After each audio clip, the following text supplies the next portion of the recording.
taking what belongs to me. The mafia boss's wife left without tears and took his biggest reason to live with her. He didn't answer her calls.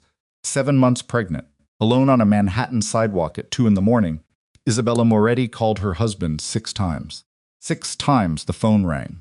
6 times Matteo Moretti, the man who claimed he would burn the city down before he let anything touch her, let it go to voicemail. She found out later he was in bed with another woman when her phone lit up with her name. He saw it. He turned the screen face down, and while Isabella collapsed against a stranger's car in the freezing dark, Matteo pulled the sheets higher and went back to sleep. If that had been you 7 months pregnant, calling the one person who promised to protect you, listening to silence on the other end, what would you have done? Would you have gone home anyway? Or would that have been the last night you ever waited for him? This is Isabella's story, and I promise you it is not the story you think it is. If this is your first time here, welcome. Hit that subscribe button and stay with us until the very end, because this story moves fast and it does not stop. Drop a like if you're already feeling something, and tell me in the comments what city, what country are you watching from right now. I want to see how far this story travels. Now let's get into it. Part 1. The night. Isabella Moretti stopped being afraid of her husband. Began the way most catastrophic nights do, quietly, with something small going wrong first. She had asked the driver to stop 3 blocks from their building, because the cramp in her lower back had been tightening for an hour, and she thought the cold air might help. First mistake. Not a dramatic one. Just the kind a tired, heavily pregnant woman makes when she's been sitting in a car for 40 minutes after a gala dinner she attended alone, because her husband texted her 45 minutes before the event to say something had come up. Something always came up. She stood on the corner of West 72nd and Central Park. West, one hand pressed against the small of her back, the other gripping her phone. The wind off the park cut straight through her coat. She was wearing the green dress Matteo had bought her in Milan 2 years ago, back when he still noticed what she wore, back when he used to stand behind her at the mirror and say things that made her feel like the only woman in any room. The dress was a size too small now. Her body had changed in ways she was still getting used to, and she hadn't had time to find something else. And she hadn't wanted to ask Matteo, because asking Matteo for anything lately felt like approaching a dog that might or might not bite, called him. It rang 4 times and went to voicemail. She told herself he was in a meeting. It was past midnight, but Matteo's meetings did not observe reasonable hours. She told herself a lot of things in those days. She had developed an entire internal language for explaining his behavior to herself. A private vocabulary of excuses she had built so carefully over 3 years of marriage that she barely noticed she was speaking it anymore. She called again. Voicemail. The cramp shifted. It wasn't a contraction, she knew the difference now, had learned it the hard way, but it was bad enough that she pressed herself against the nearest car and let out a breath through her teeth. A couple walked past her. Neither of them slowed down. She called a 3rd time. That was when the man found her. He came out of the building behind her, a tall, broad-shouldered man in a dark coat, carrying nothing but his keys, and moving with the particular ease of someone who has never needed to hurry because the world tends to arrange itself around him. Stopped when he saw her, not out of obligation. More like he registered something wrong, the same way you register a change in weather instinctively, before your brain fully processes it. Are you all right? His voice was low, steady. She looked up at him, and her first thought, which she would remember later with some embarrassment, was that she had no idea who he was, and that was unusual for her, because she had spent 3 years learning to catalog Matteo's world and everyone in it. I'm fine, she said. He looked at the hand gripping the car. He looked at her face. He did not appear to believe her. Do you need a doctor? I need my husband, to answer his phone. She hadn't meant to say it. It came out flat and tired, and the moment it did, she felt the particular humiliation of having accidentally told the truth to a stranger in the middle of the night on a Manhattan sidewalk while wearing a dress that was too tight and holding a phone that kept going to voicemail. The man said, "How far along?" 7 months, he nodded once. "Let me get you inside somewhere warm. There's a hotel half a block up. I don't need..." You're shaking. She hadn't noticed. His name was Adrian Vale. She didn't learn that until later. In the moment, he was simply the person who put his hand under her elbow when she nearly stumbled on the curb, who walked her to the hotel and sat with her in the lobby while she drank water and her hands slowly stopped trembling, who did not ask questions and did not try to be charming, and did not make her feel like a problem that needed solving. He sat across from her, with his coat folded over his arm, and waited until she had color back in her face, before he asked if she wanted him to call someone. She called Matteo again. Voicemail. Adrian Vale watched her stare at her phone. He didn't say anything. There was something almost careful about his silence. Like he understood that the wrong word would break something. "I'll be fine," she said finally. "I know you will," he said. He said it like a fact, not a consolation. Like there was no other possible outcome. She would think about that later. How he said it. How it felt different from the way people usually said things like that to her. She made it home at 2:47 in the morning. The house was enormous and lit up in all the wrong ways. The entry hall dark, the kitchen lights blazing, which meant someone had been in the kitchen recently and left. The elevator opened onto the 4th floor where the master bedroom was, and Isabella moved through the hallway with her shoes off, because her feet ached and because she had learned, over 3 years, to move quietly in her own home. She heard the woman before she saw anything. A laugh. Low and private. The kind of laugh that belonged in a bedroom. Isabella stopped walking. For approximately 4 seconds, she stood completely still in her own hallway, her shoes dangling from her fingers, her mind working through what she was hearing, and arriving at the only logical conclusion, and then arriving at it again, because the first time felt too enormous to be real. Then she walked to the bedroom door and opened it. What she saw she would never describe in detail to anyone. Not because it destroyed her, though it did something to her, something deep and permanent, but because describing it felt like giving those two people more of her time, and she had already given Matteo Moretti more time than he deserved. She saw enough. The woman was young, dark-haired, beautiful in an uncomplicated way that Isabella recognized as deliberate, the kind of beauty you cultivate when you want powerful men to notice you. She scrambled for the sheet. Matteo sat up in bed. He looked at Isabella. She had imagined this moment, or something like it, in the dark at 4 a.m. more than once over the last year. Had imagined what she would say, how loud she would be, whether she would throw something, whether she would cry. She didn't do any of those things.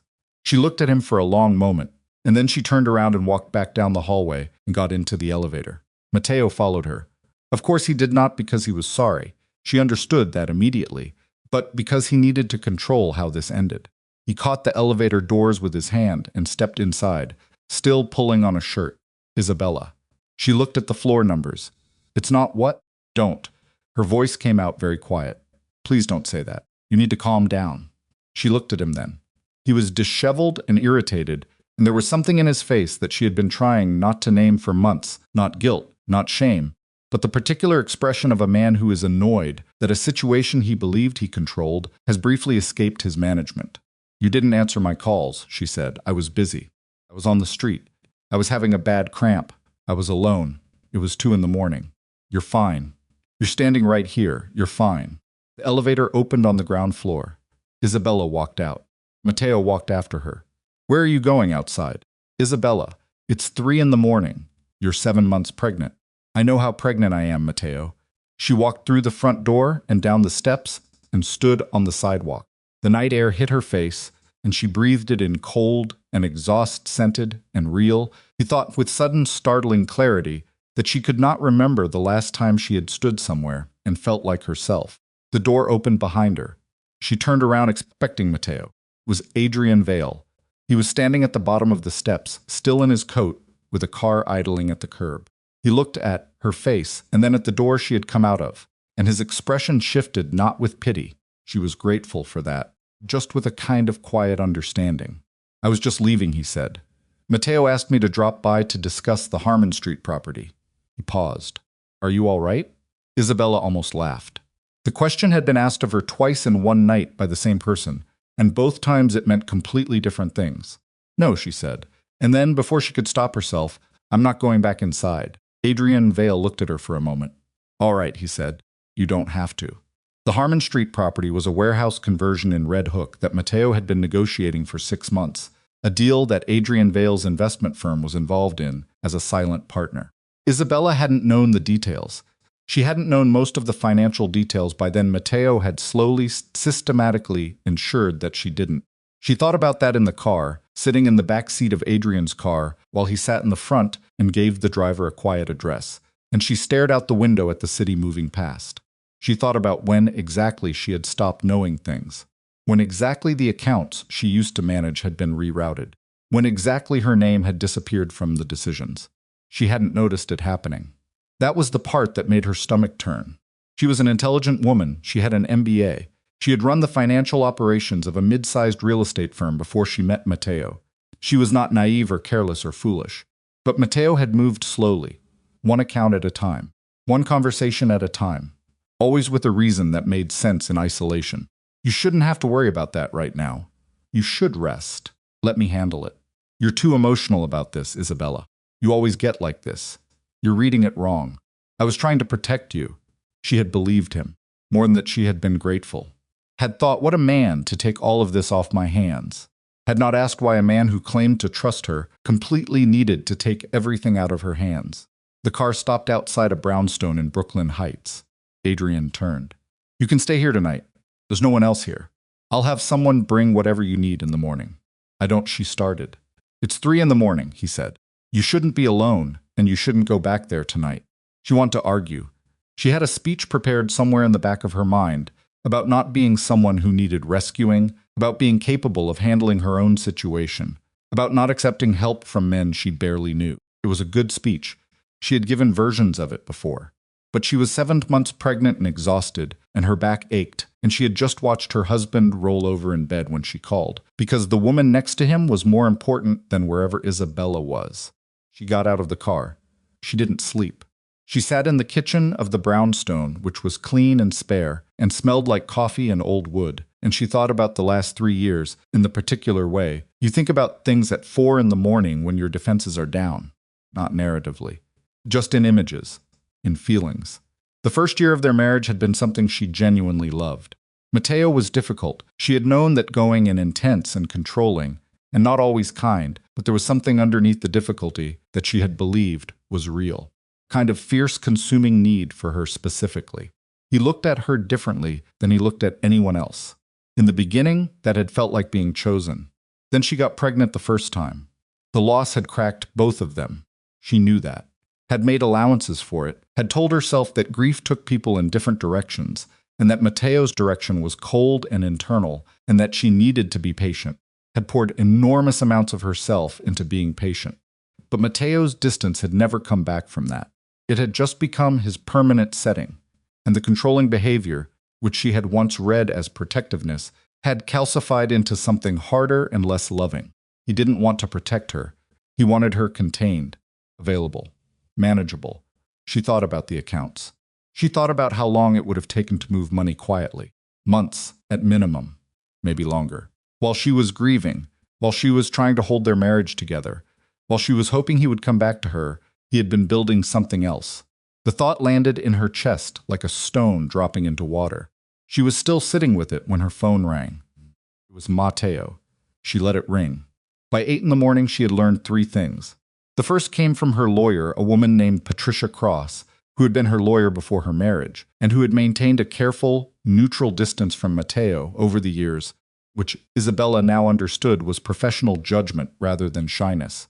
Patricia answered on the second ring, because Patricia was the kind of woman who answered on the second ring, and when Isabella explained the situation in flat, factual terms the night, the woman, the calls, the accounts, Patricia was quiet for a moment and then said, I need you to listen to me very carefully. The mansion, Patricia told her, was listed for sale, not their personal property in the Hamptons, the primary residence. The Fifth Avenue mansion where Isabella had lived for 3 years, where the nursery was half finished, where she had believed she was building something permanent. It had been listed for private sale 6 weeks ago, without her signature. Isabella sat with the phone pressed against her ear and felt the particular coldness of understanding, not the hot shock of betrayal, but the cold, clear understanding of a person who has just been shown the full picture for the first time and realizes they have been looking at a piece of it. He forged it, Patricia said. Or he had someone forge it. We'll establish which. What does that mean for me? It means we need to move. Today. The second thing she learned came from a woman who arrived at the brownstone at 9:45 in the morning. She knocked. Isabella opened the door and found a woman in her early 30s, professionally dressed with dark circles under her eyes and a manila envelope in her hands and an expression that was somewhere between determined and terrified. My name is Lila Hart, the woman said. Isabella knew the name.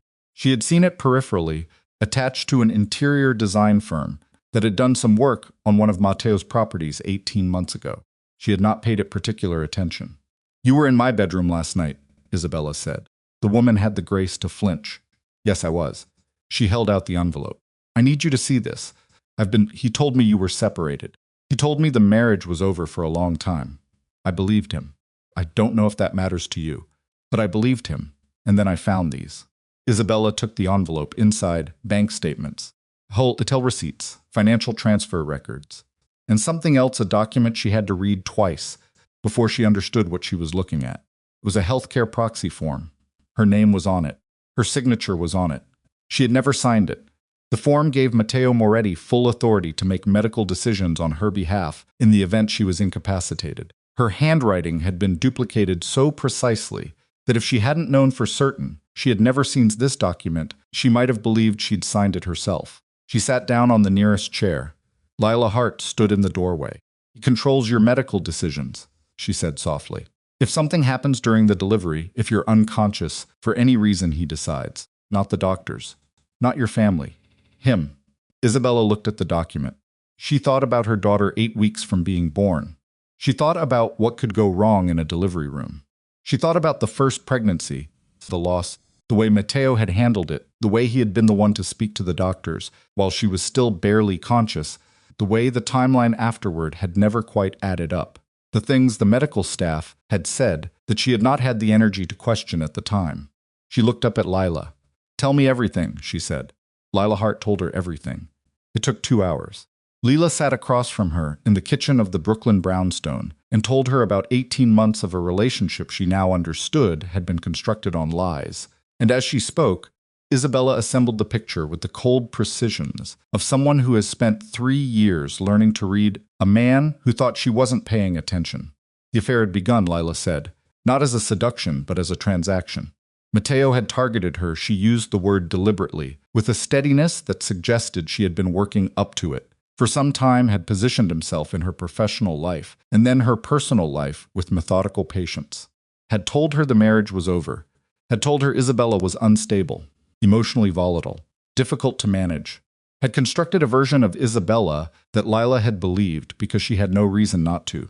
"He talked about you constantly," Lila said, which I thought was strange for a man in a dead marriage. The way he talked about you, it was like you were a problem he was managing, not a person. Isabella nodded slowly. "The financial stuff," Leela stopped.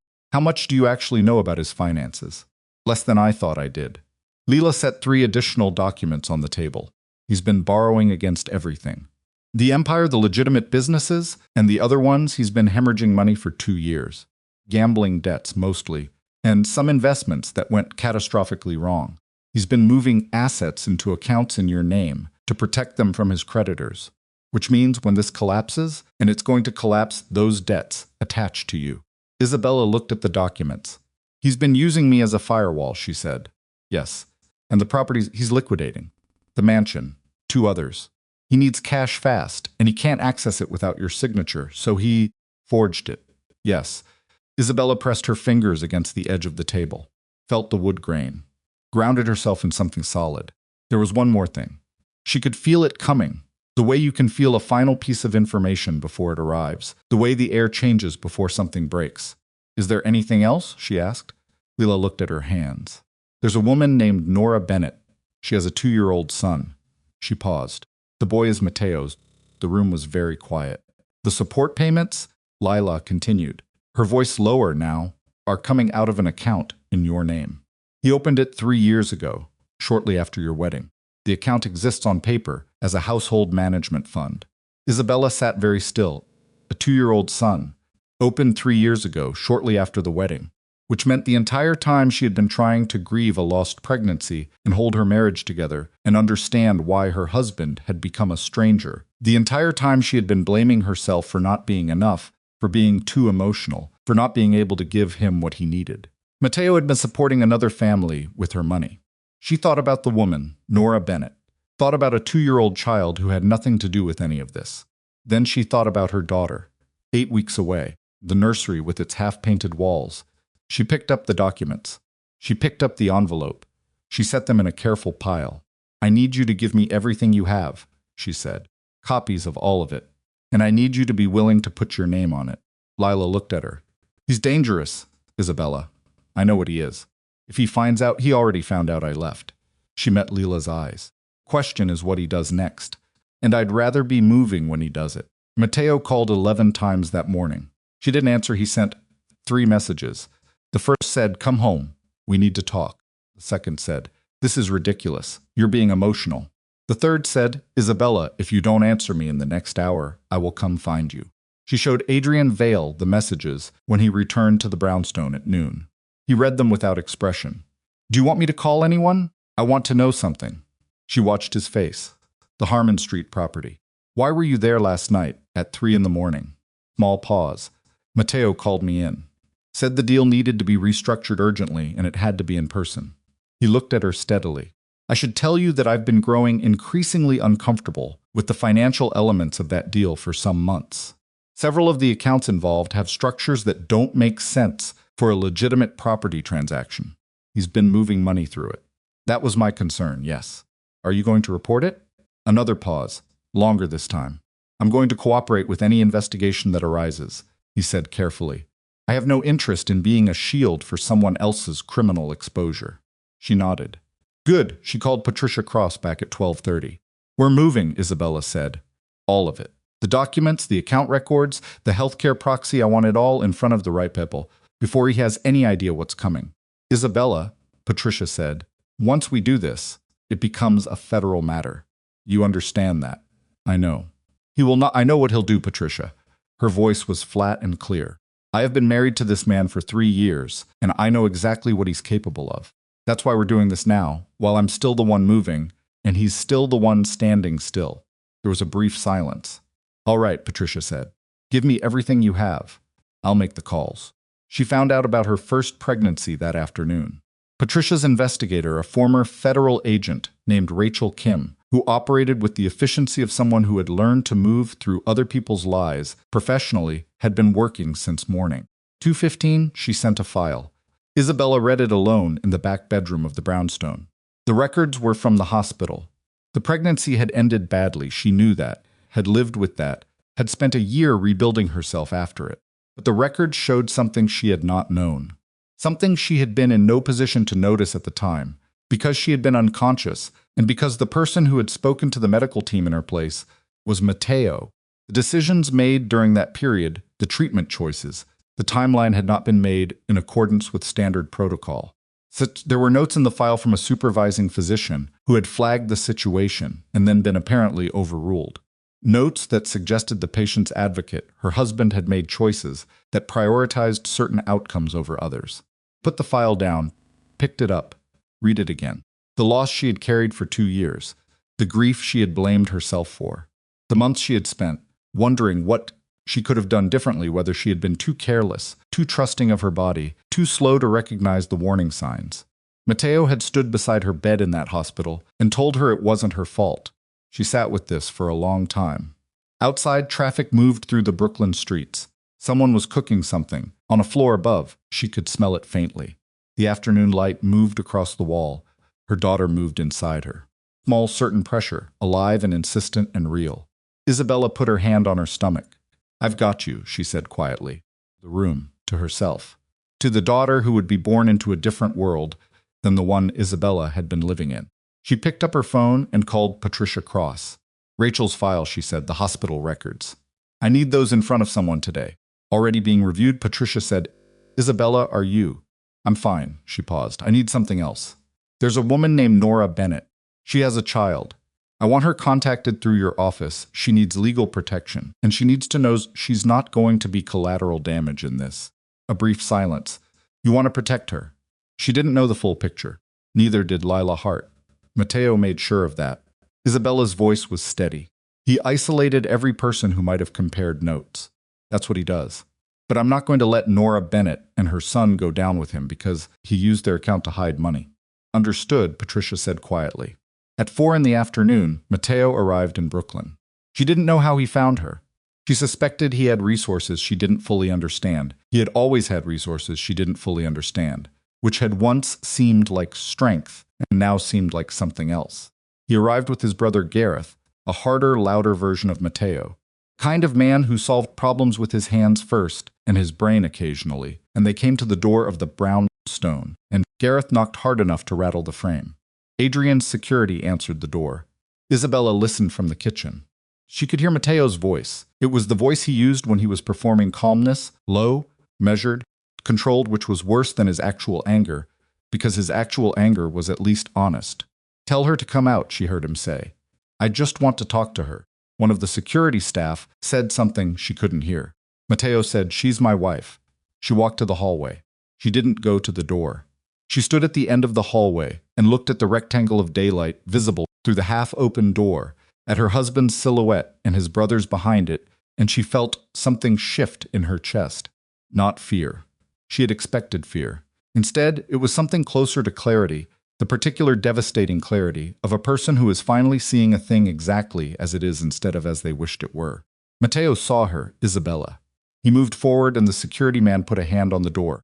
Mateo looked at the man's hand, and something flashed across his face. The thing, underneath the controlled voice, the actual Mateo, the one who was furious and frightened, and could not tell the difference between those two feelings. "Isabella, come outside." "No," she said, "we need to talk." "Come outside and we'll talk. We can talk from here." Jaw tightened. Gareth behind him looked like a man calculating distances. "This isn't... You're being... What am I being, Mateo?"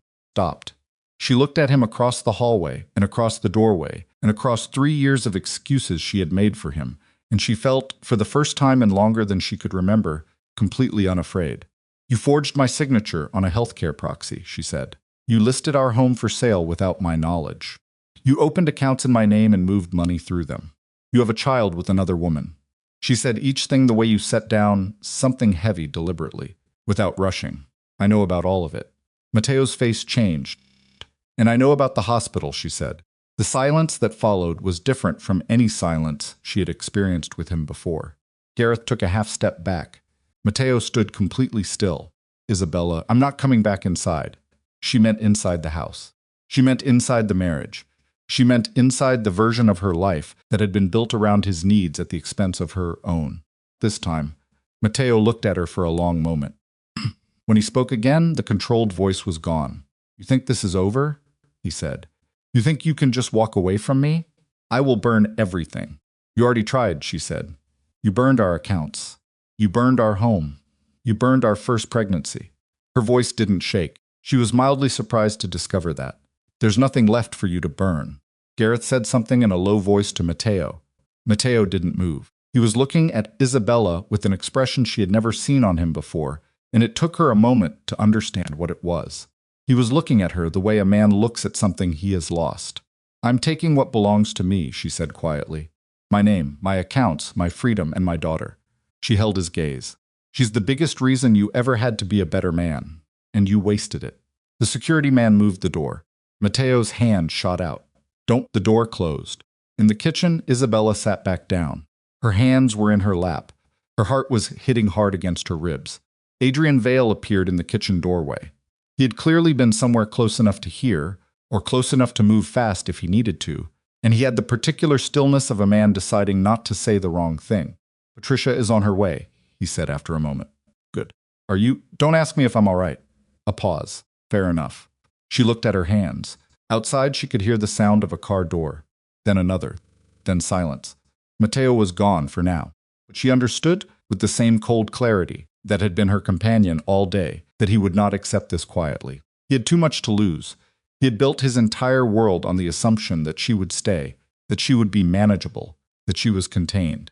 She had been the still point around which everything else rotated, and she had just removed herself from that position, and the whole structure would feel the absence.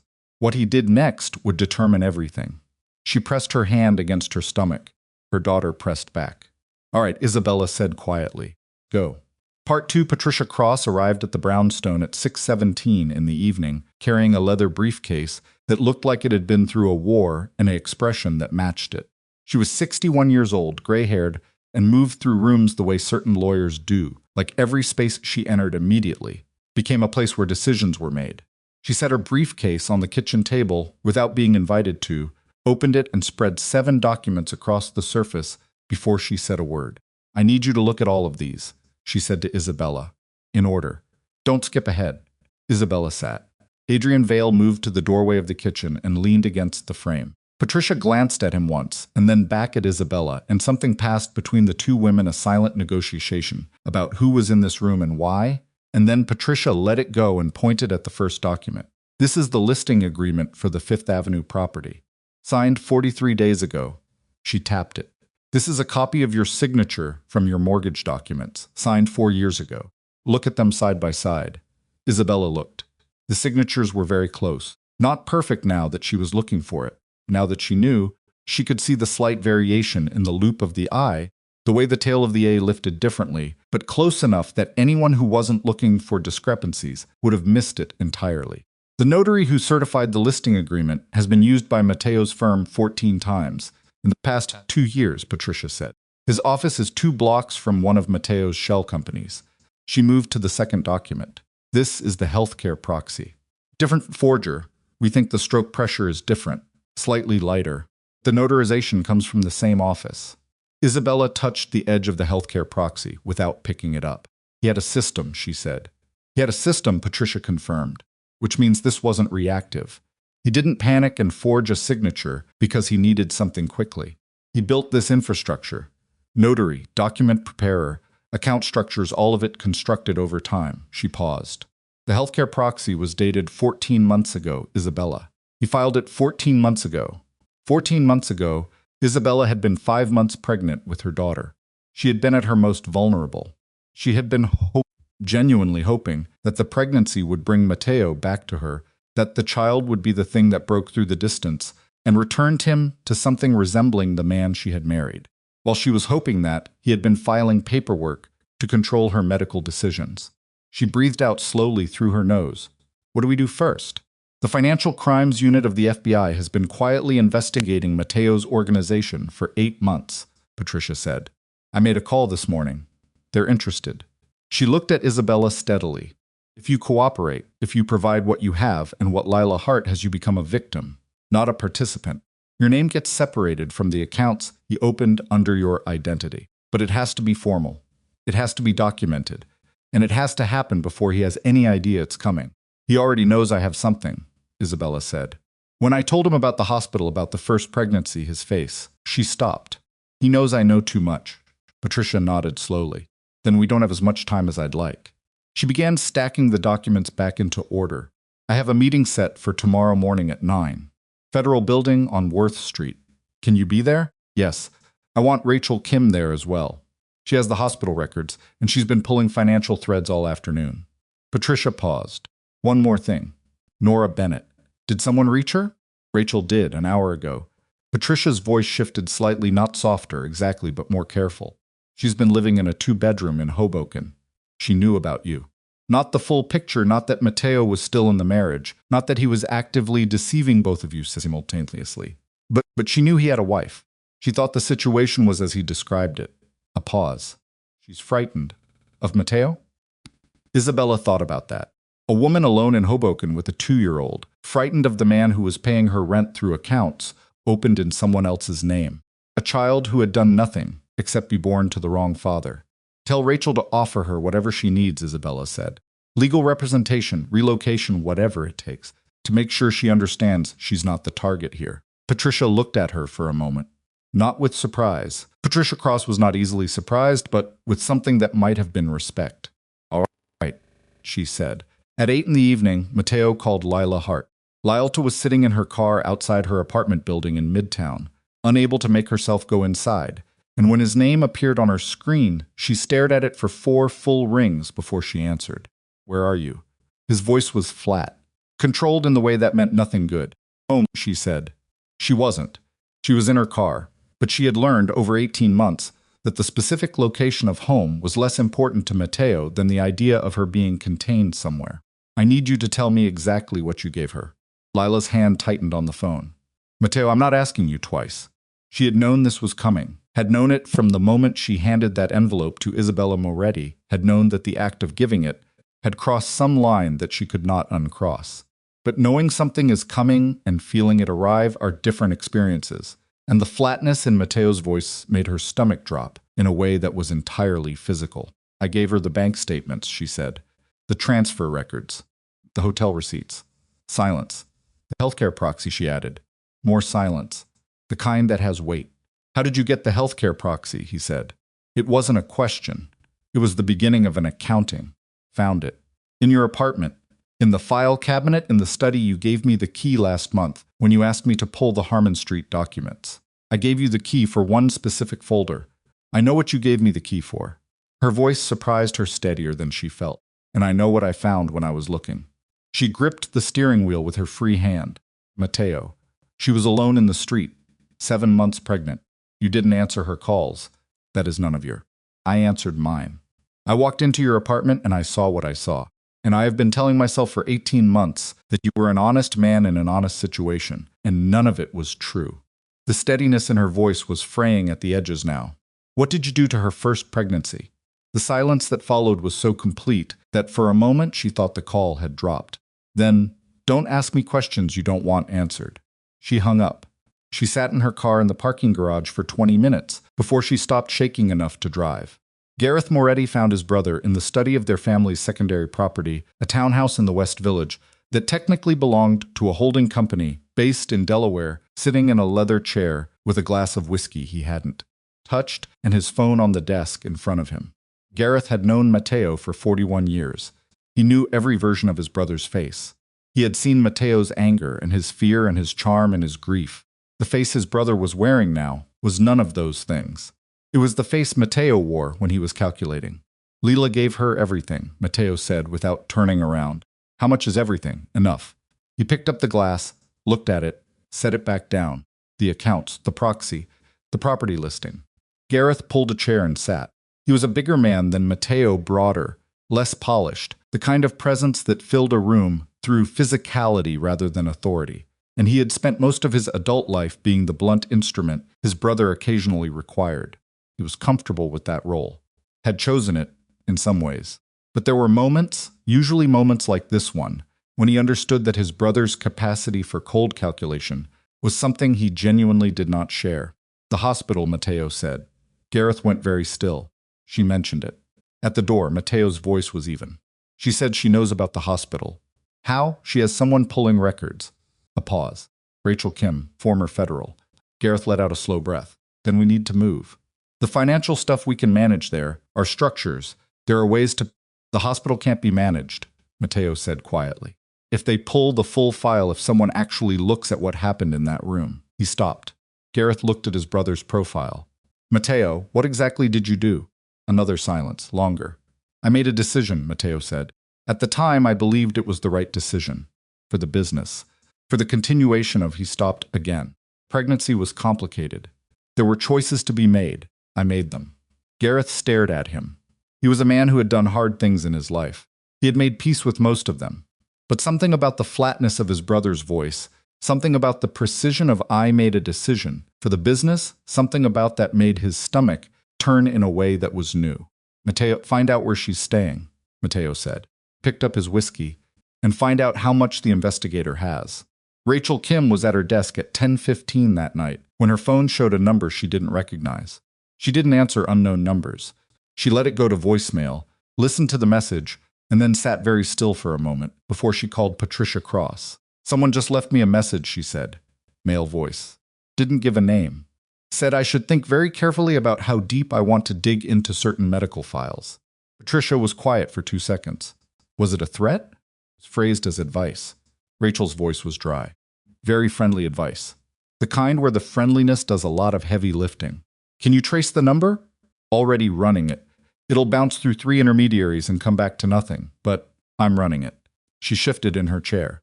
Patricia, I need to tell you what I found today. The full picture. Tell me. Rachel had spent 12 years in federal investigation before she went private, and in that time she had developed a specific internal metric for how bad a situation was not emotionally, but structurally.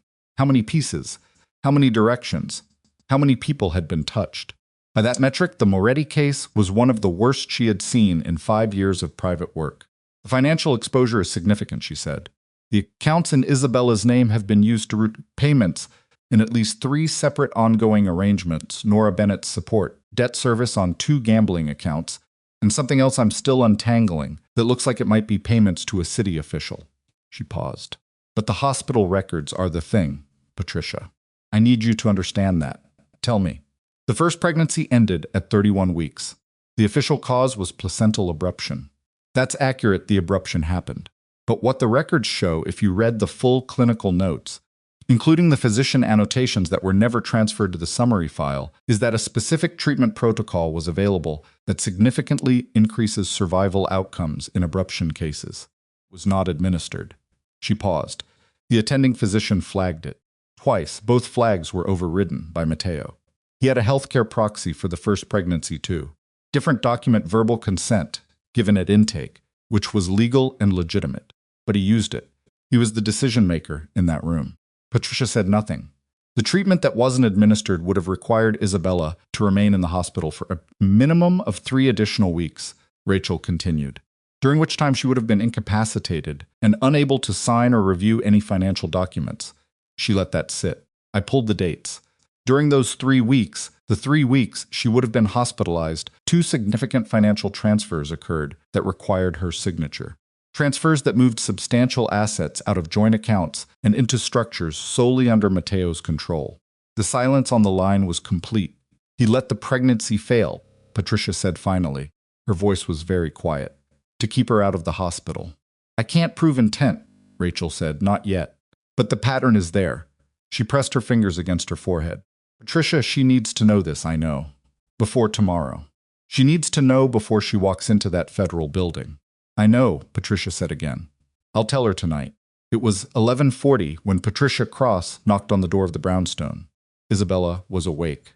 She hadn't tried to sleep. She had sat in the kitchen for most of the evening, going through documents, making lists in her head, building the structure of what she knew and what she still needed. When she heard the knock, she went to the door herself, moving carefully because her back had tightened again, and her body was running on no food and too much adrenaline. She saw Patricia's face. Come in, she said. They sat at the kitchen table. Patricia didn't open her briefcase. She put her hands flat on the table and told Isabella what Rachel Kim had found, in the same direct, steady voice she used for everything, not because she was without feeling, but because Isabella had never once asked to be handled gently, and Patricia had learned to respect that. Isabella listened without interrupting. When Patricia finished, Isabella sat for a long time looking at the middle of the table. He let her die, she said finally. Our daughter. Our first daughter. The loss was the result of the abruption, Patricia said carefully. The medical intervention might have... Don't. Isabella's voice was quiet, but it stopped Patricia completely. Don't manage the language for me. He had a choice. He made the one that served him. She breathed out. I spent a year blaming myself. I thought I hadn't paid attention. I thought I missed something. I thought she stopped. Her jaw was tight. He watched me blame myself. Yes. And he didn't say a word. No, she pressed both hands flat on the table, the same way Patricia had. Her daughter moved inside her, a roll, a push, a small insistent presence. He's not going to get near her, Isabella said. This one. He's not going to be in that room. He's not going to make a single decision about her life. Her voice was very steady. I need the healthcare proxy revoked and a new one filed tonight, if possible. It's already done, Patricia said. I filed an emergency revocation at 9 this evening. You have full and sole medical authority. Isabella nodded once. Tomorrow morning, she said. Federal building, 9 o'clock. 9 o'clock. She stood up from the table. Patricia watched her. Isabella. A pause. How are you doing, genuinely? Isabella looked at the window. Outside, Brooklyn was quiet and dark and ordinary, in the way cities are at almost midnight, the particular ordinary of a world that does not stop moving because your life has just collapsed and reformed into something unrecognizable. I'm angry, she said. I've been afraid for 3 years, and tonight I'm not afraid anymore, and what's underneath the fear turns out to be anger. She turned back to Patricia. I can work with angry. Matteo got the address of the brownstone at 12:30 in the morning. He didn't go that night. He sat with the address, and he thought about what Isabella had said. At the door I know about the hospital. And he thought about how much she actually knew versus how much she was guessing. And he concluded, with the cold analytical precision that had built his empire and was now dismantling it, that she knew enough. He called his accountant at 1 in the morning. His accountant, a small, precise man named Dowell, who had been managing Matteo's financial architecture for 7 years, answered on the first ring, because Dowell knew better than not to.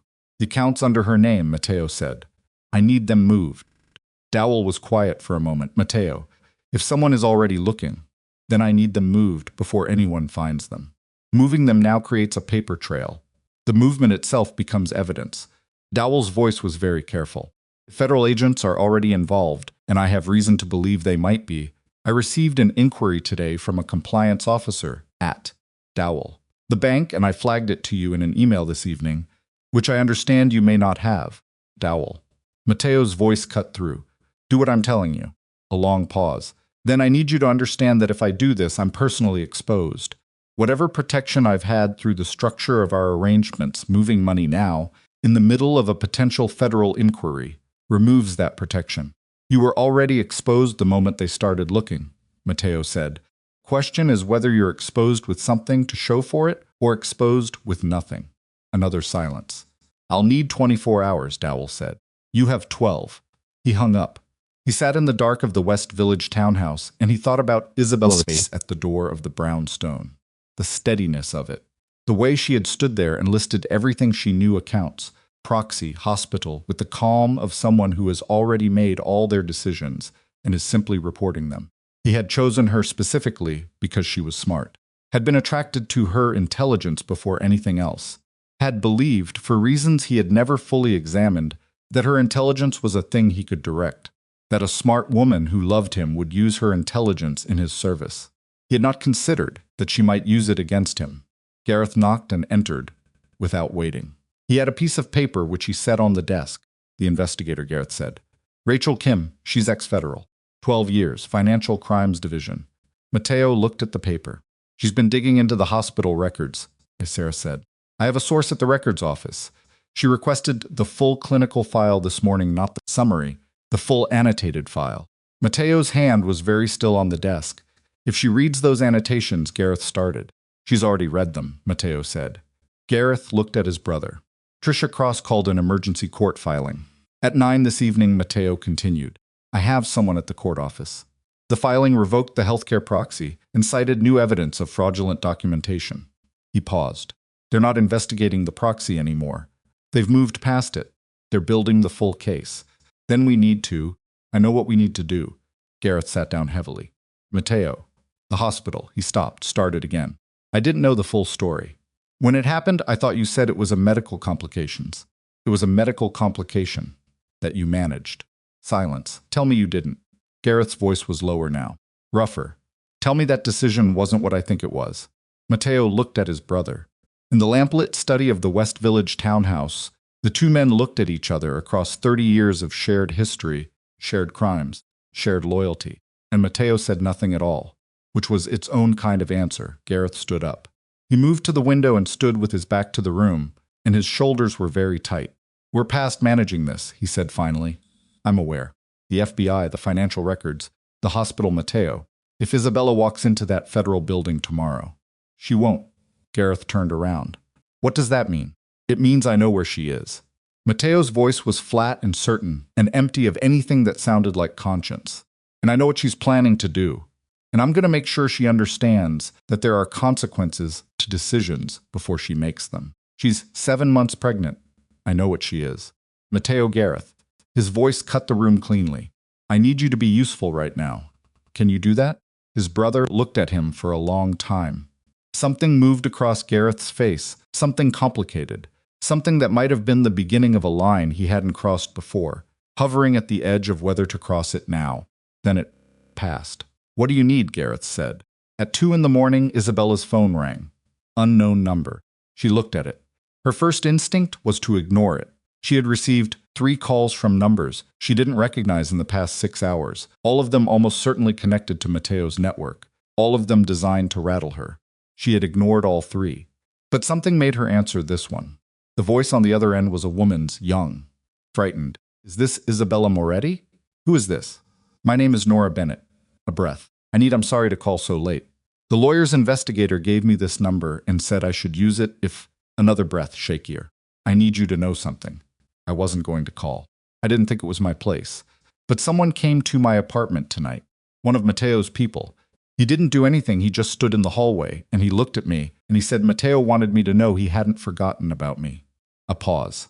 My son was home. He was asleep in the next room. Isabella sat up straight. Are you safe right now? I'm at my neighbor's apartment. My son is with me.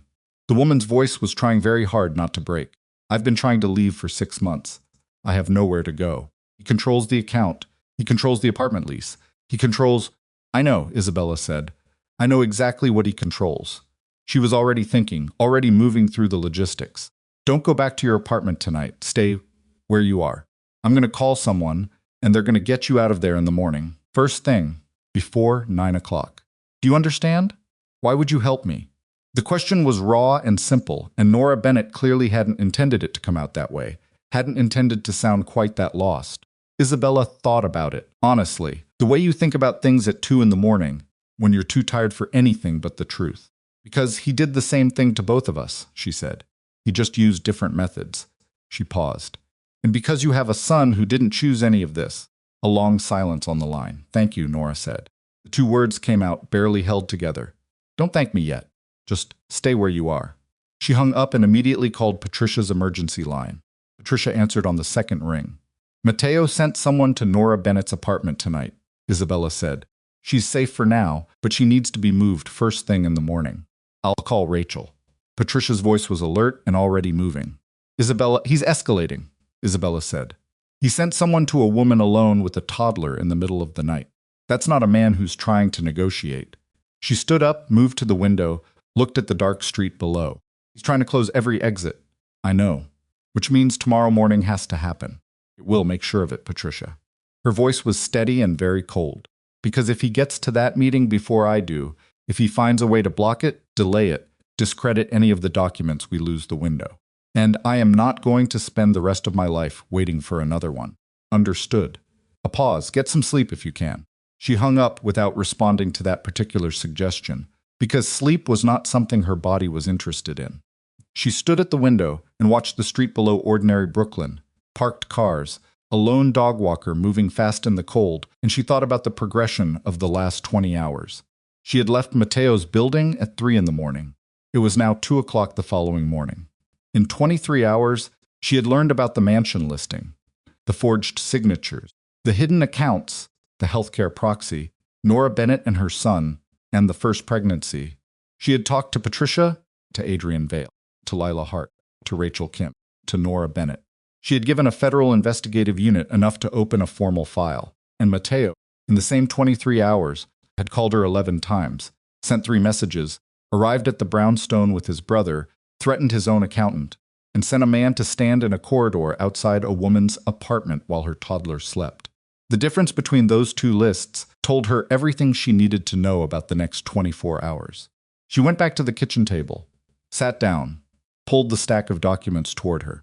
She opened the file Rachel Kim had assembled on Financial Structure's 47 pages, dense with account numbers and transfer dates, and the kind of detail that most people's eyes slide off of, but that Isabella's mind moved through cleanly, the way it always had. The way it had been moving through Financial Structures since she was 23 years old, and first learning the architecture of how money flows when people want it not to be found. She read until 4 in the morning. At 4:15, she found it. Buried in a series of transfers from 14 months ago, the same month the healthcare proxy had been filed, was a payment she hadn't seen in the earlier documents. Small relative to the others, but the account it came from was new to her, a discretionary fund attached to a holding company she hadn't seen listed anywhere else. She traced the holding company through 3 layers, came back to a name, not Matteo's name, not any corporate entity she recognized, a man named Christopher Vell, who was, according to the registration documents, a licensed physician. She sat with that for a long time. Then she pulled up the hospital records from the first pregnancy. She found Christopher Vell's name on page 31 of the annotated clinical file. He had been the attending specialist on call the night the pregnancy ended, the night the intervention hadn't been administered, the night Matteo had made his decision. Isabella's hands were completely still on the table. The man who had made the medical decisions that night, the physician who had, according to Rachel Kim's reading of the file, overridden the attending's recommendation, had received a payment from a fund controlled by Matteo Moretti 1 month later. It wasn't a smoking gun, not yet. Vell could have been paid for any number of things. Matteo's network touched dozens of legitimate professionals. But the amount of the payment, the timing, and the deliberate layering of the account structure. Three things that, separately, meant nothing, and together meant everything, made Isabella's chest go cold in a way that had nothing to do with the temperature of the room. She reached for her phone. She called Rachel Kim at 4:22 in the morning. Rachel answered immediately. She had clearly not been asleep. "I found Christopher Vell," Isabella said. A brief silence. "Then I was going to call you about him at 7. You already know. I found the payment 2 hours ago." Rachel's voice was flat and careful. "I've been sitting here, deciding how to tell you." "Tell me now," Rachel told her. The payment was not, as it turned out, the only one. There had been 3 payments to Christopher Vell over 14 months, the last of which had occurred 6 weeks ago, the same week the Fifth Avenue mansion had been listed for private sale. Rachel had also found, in the same financial layer, a separate payment to a second physician whose contum appeared in the hospital, records of payment that had gone through one day after the first pregnancy ended. He paid 2 doctors, Isabella said. That's what the financial record shows. To do what he needed them to do. That's what the evidence suggests. Intent will require— I know what proving intent requires. Her voice was very quiet. How solid is this? Solid enough for a federal subpoena. Solid enough that when I bring this to the agent I briefed this morning, he's going to be very interested. A pause. Isabella, this goes beyond financial fraud. If the hospital records support what the payment records suggest, this becomes something much larger. She already knew that. She sat in the kitchen of the Brooklyn brownstone at 4:30 in the morning, 7 months pregnant, and surrounded by documents that had dismantled the last 3 years of her life, and she understood with absolute clarity that she was no longer simply leaving a marriage. She was the central witness in a federal case. She was the woman who had the evidence. She was the reason Matteo Moretti had sent someone to stand in a corridor outside a young mother's apartment in the middle of the night. And in 4.5 hours, she was going to walk into the federal building on Worth Street and hand over everything she had. She looked at the window. The city outside was just beginning to lighten that particular gray pre-dawn that happens before anyone consciously registers the shift, when night has already decided to leave but hasn't announced it yet. She put her hand on her stomach. Her daughter was awake, moving steadily with the unhurried insistence of a person who has somewhere to be and knows it. 4 hours, Isabella said quietly. Then we go. She turned back to the documents, and somewhere across the city, in the West Village townhouse, Matteo Moretti was looking at an address in Brooklyn and making a decision that would determine everything that came next. Part 3. The federal building on Worth Street opened its security doors at 8:45 in the morning, and Isabella Moretti walked through them at 8:51, with Patricia Cross on her left, Rachel Kim on her right, and a briefcase containing 47 pages of financial records, 3 forged documents, and a clinical file that had the potential to end Matteo Moretti's life as he currently understood it. She had slept for 90 minutes. She knew because she had looked at her phone when she closed her eyes and looked at it again when she opened them. And the difference was 90 minutes.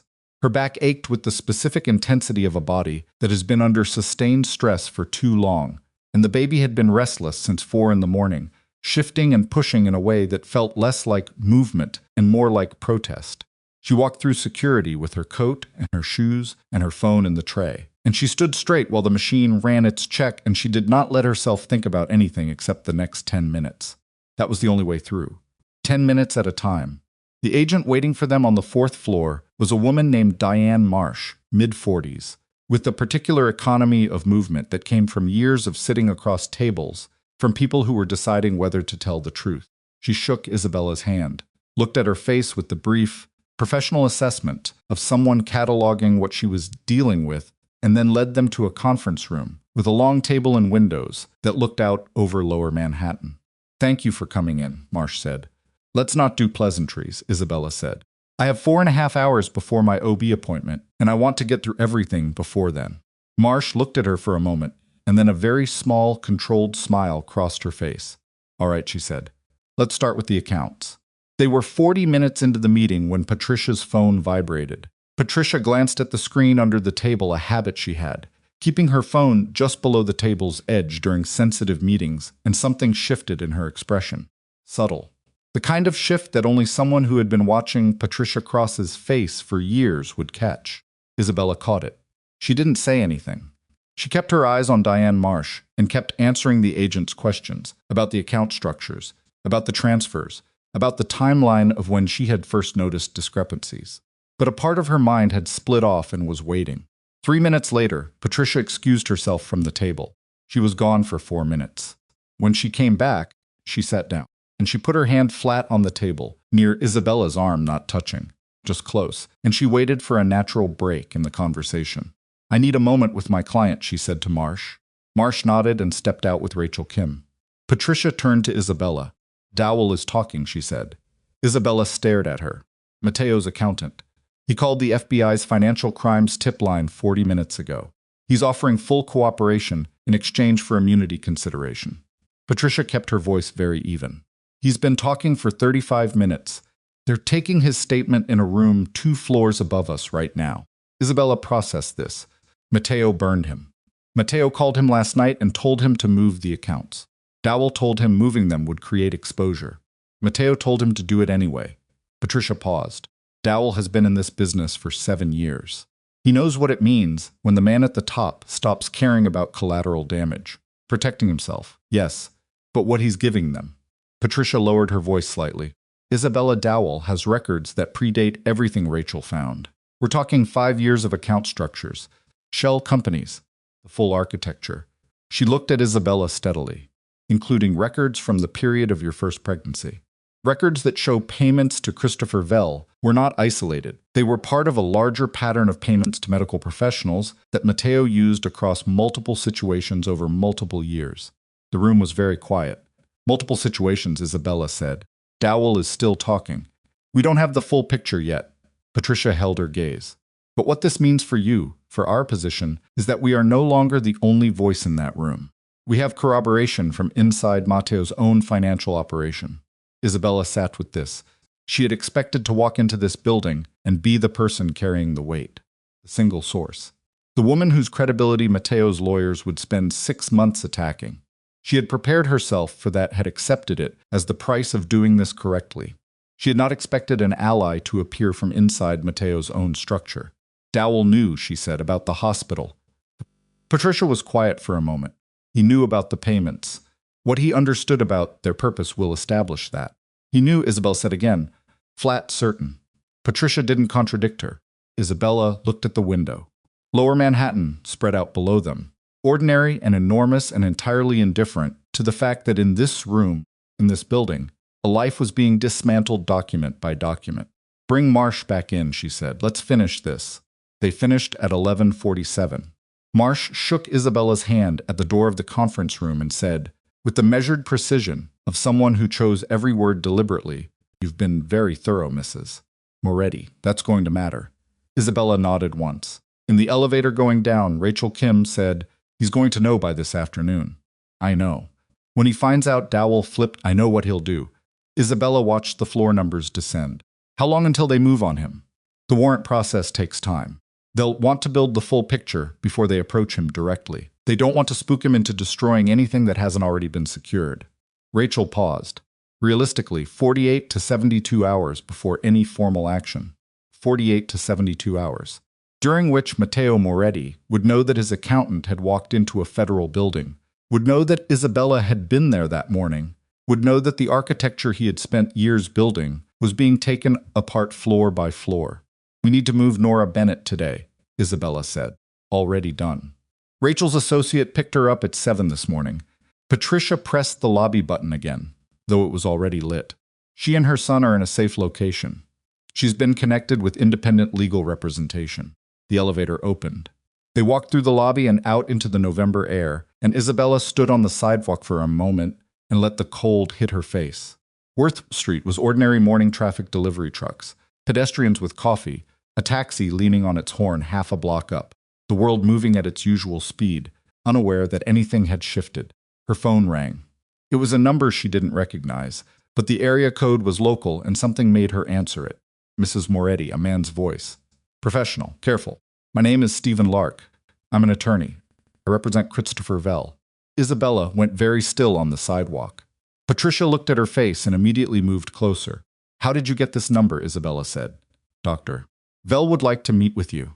The attorney's voice had the particular quality of someone delivering a message they had been very precisely instructed to deliver. He has information that he believes you need before today is over. Information that affects your personal safety and the safety of your unborn child. Dr. Vell has information relevant to an ongoing investigation. He can contact the FBI's financial crimes. Mrs. Moretti. A pause. Please understand that, Doctor. Vell is not calling from a position of strength. He is calling because he is frightened. He has been frightened for 14 months, and last night he received a communication from Matteo Moretti's brother that made very clear what happens to people who become inconvenient. Another pause. He wants to tell you something that isn't in any financial record. Something that Dowell doesn't know. Something that happened in that hospital room that he has not been able to put in writing because putting it in writing would require him to admit his own role. Isabella looked at Patricia. Patricia's face was unreadable, but her hand had moved to her own phone, and her thumb was hovering. Where? Isabella said. They met in a coffee shop on Reed Street, 4 blocks from the Federal Building, 40 minutes later. Christopher Vell was 63 years old, with the look of a man who had been successful enough for long enough that the visible deterioration of the last 14 months stood out starkly against the baseline. He was thin in a way that read as recent rather than constitutional. His hands, when he wrapped them around his coffee cup, were steady, but the steadiness had the quality of effort rather than ease. His attorney sat beside him. Isabella sat across from them, with Patricia on her right and Rachel Kim at the adjacent table, close enough to hear everything. Bell looked at Isabella's face and then at her stomach, and something moved across his expression that she chose not to name. You should know, he said, that I have a statement prepared for the federal investigators. My attorney filed a cooperation notice this morning. Then why are we here? Isabella said. He looked down at his coffee. Because what I'm giving the investigators is the financial record. Payments, the dates, the account structures. That's what I can document. He paused. What I'm telling you now is what I can't put in a document, because it requires me to describe something I did that wasn't in any transaction record. Something Matteo asked me to do in that hospital room that I agreed to do because I was afraid of him, and because he had already paid me enough that refusing felt like its own kind of danger. Isabella sat very still. Tell me, she said. Vell looked at his attorney. Attorney gave him a single nod. Your first pregnancy, Vell said. The abruption was genuine. I want you to know that the medical emergency was real. It wasn't induced. It happened the way it happened. But the intervention, he stopped, pressed his fingers flat on the table. The intervention I didn't administer would have required external monitoring, a second specialist, a team of nurses who would have been in that room continuously. He looked up at her. Matteo didn't want a team. He wanted me alone. He had called me before you were admitted, hours before. When you were first showing symptoms and your regular OB was recommending you come in, and he told me what he needed. Isabella's hands were in her lap. She could feel her daughter moving slow, rolling movements, steady and alive. He needed it quiet, she said. He needed control of what happened in that room. Who was present? What decisions were made? Who knew what? Vell's voice was low and entirely without affect. The voice of a man who has rehearsed saying something difficult so many times it has become almost mechanical. I administered a medication that slowed the labor. Slowed it. Not stopped it, nothing I did caused the loss directly. But slowing it meant the window for the intervention closed. By the time the abruption progressed to the critical stage, the intervention was no longer viable. The coffee shop was full of the ordinary sounds of mourning. Someone laughing at another table. Espresso machine. Chair scraping. You made it too late on purpose, Isabella said. I made it too late because Matteo Moretti told me to make it too late, and I did it because I was a greedy and frightened man, and I have not slept without medication since. He held her gaze. I am telling you this because Gareth Moretti called me last night and told me that my cooperation with any investigation would have consequences for my family, my wife, my daughter. His jaw tightened, and I decided that I had spent 14 months being afraid of the wrong person. Isabella looked at this man, this doctor, this architect of a night she had spent 2 years carrying, and she felt the particular sensation of a feeling so large it couldn't be named. Not rage, though rage was part of it. Not grief, though grief was underneath everything. Something more like the sensation of a structure giving way. Of a floor she had been standing on for 2 years, finally showing her that it had never been solid. Your daughter, she said quietly. How old? He blinked. 9 months. She looked at him for a long moment. Give everything you have to Diane Marsh at the FBI, she said. Everything. The medication, the timeline, the calls Matteo made before we arrived. All of it. She stood up, and then go home to your daughter. She walked out of the coffee shop before he could respond. On the sidewalk, Patricia caught up with her in 4 strides. Isabella, I know. We need to get this to Marsh immediately. What he just told us changes the I know, Patricia. She kept walking. Her stride was longer than it had been an hour ago, which made no anatomical sense, and she didn't care. Call Marsh. Get Vel's attorney on a 3-way. Do what needs to happen. She stopped at the corner and turned to face her lawyer. He slowed it deliberately. He made it too late. My daughter died because Matteo needed to be in the room and needed to be the only decision maker and needed to be done with it before I was conscious enough to ask questions. She said it flat and straight, the way you set down something very heavy that you are finished carrying. And now I know. And it goes into the record. And we keep moving. Patricia looked at her with an expression that was not quite professional neutrality and not quite anything else. Yes, she said, we keep moving. They were 2 blocks from the parking structure where Rachel had left the car when Rachel's phone rang. Rachel answered it, listened for 6 seconds, stopped walking. Isabella stopped too. Rachel turned to face her. Her expression was the expression of someone delivering news they had hoped not to deliver.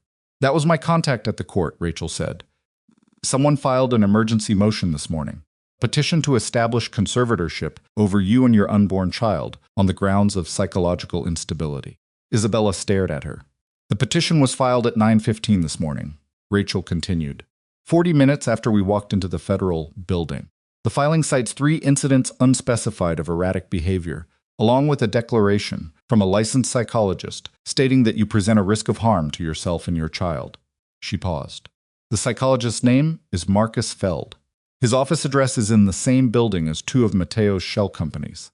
Isabella stood on the sidewalk in the November cold and felt the full weight of what had just happened arrive on her at once.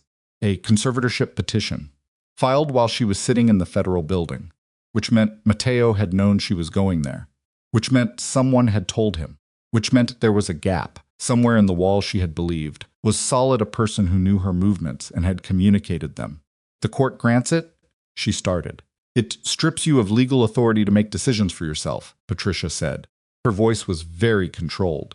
Controlled in the way that meant she was moving very fast internally, including medical decisions, including cooperation with federal investigators.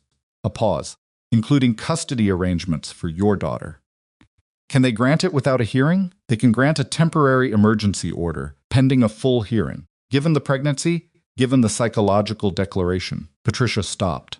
A sympathetic judge, in the right circumstances, might issue a temporary hold. 72 hours, which is to block the federal meeting, to control what happens in the delivery room. Isabella's voice was steady and cold, which judge received the petition. Rachel was already on her phone. She listened, said thank you, hung up. Judge Raymond Castillo, she said. Family Court. 3rd District. Patricia made a sound that was not quite a word. What? Isabella said. Castillo and Matteo Moretti share a membership at a private club in Midtown, Patricia said carefully. I have no knowledge of any improper relationship between them. But the choice of which judge receives an emergency petition is not random. 3 women stood on the sidewalk. Isabella looked at the federal building, visible above the rooftops 2 blocks away. Then she looked at her phone. Then she made a decision. Call Marsh, she said to Rachel. Right now. Tell her about the petition. Tell her about Castillo. Tell her we need someone to flag this to the Federal Court Oversight Office before Castillo has the chance to sign anything. She turned to Patricia. Can we file a counter motion? We can file a motion to dismiss on the grounds that the petition was filed in bad faith as an attempt to obstruct an ongoing federal investigation. We'd need to move in the next. Patricia checked her watch. 2 hours maximum. After 2 hours, Castillo may have already signed the temporary order. Then we have 2 hours. Isabella started walking. Where's your office? Midtown. 20 minutes, let's go. They didn't make it to Patricia's office. They were in the car. Patricia, on her phone, dictating the counter motion to her paralegal. Rachel driving and simultaneously talking to Marsh's office when Isabella's phone showed a text from an unknown number. 1 line. I know you went to the federal building this morning. I know what Vel told you. Come home and we stop all of this right now, or I make the next 2 hours very difficult. Stared at it. Then she looked up and said, he has someone watching the building. Rachel glanced at the mirror. Or someone in it. Marsh's office, Patricia said sharply, phone still at her ear. We need to know if there's been a security breach. It might not be a breach. Rachel's eyes were on the mirror. moving between traffic and the view behind them. Mateo has resources the FBI knows about and resources they don't. If he put eyes on the building, how long have we had a tail? Isabella said. Rachel's eyes went to the mirror again. 3 cars back. Gray sedan. It's been with us since Worth Street. Nobody said anything for a moment. Isabella looked out the rear window. 3 cars back, gray, keeping pace. The counter-motion, she said to Patricia. My paralegal is drafting. How long? 40 minutes for a clean draft. We'll need to file electronically. We have 90 minutes. Isabella turned back to the front. Rachel, can we lose them? Not permanently, not in Manhattan traffic. Rachel changed lanes, not fast. Smooth. But I can buy us time if we need it. We don't need it. Isabella looked at the text again. He's watching because he's scared. The petition. The tail. The text, he's throwing everything at once because he's running out of moves. She put her phone face down in her lap. Scared men make mistakes. Let him watch. We file the motion and we let him watch us do it. Patricia looked at her. You're sure? Patricia said. I'm sure that sitting still is worse than moving. She pressed her hand flat against her stomach. Keep going. The counter motion was filed electronically at 12:58 in the afternoon. For 11 minutes, nothing happened. Then Patricia's phone rang. She answered it, listened for 40 seconds, and when she lowered the phone, her face had an expression that Isabella had not seen on it before. Something between relief and a harder, darker kind of recognition. Marsh, Patricia said. The Federal Court Oversight Office flagged Castillo's connection to the private club. A supervising judge reviewed the petition. She paused. The emergency conservatorship request has been denied.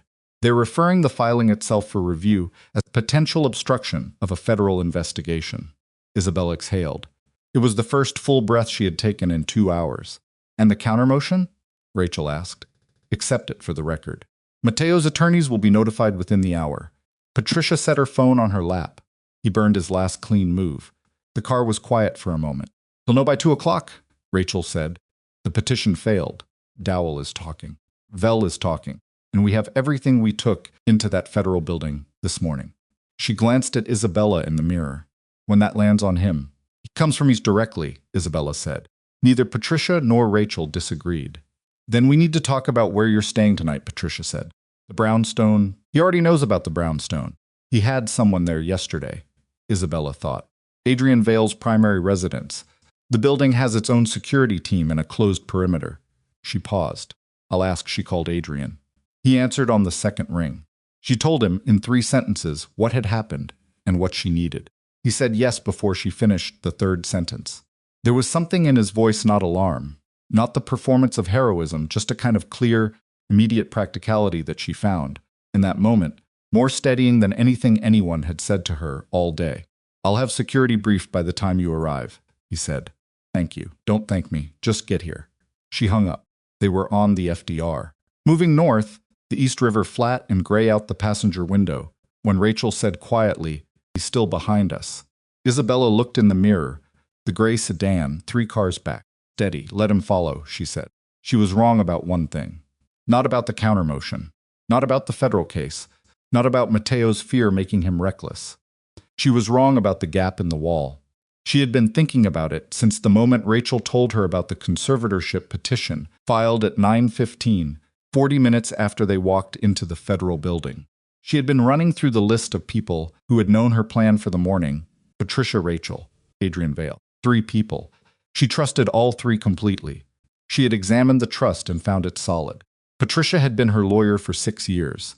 Rachel had been referred through channels Patricia controlled. Adrian Vale had, from the first moment she met him on a Manhattan sidewalk at 2 in the morning, behaved like a man with nothing to hide and nothing to gain except the simple satisfaction of doing the right thing. She had not considered the 4th person.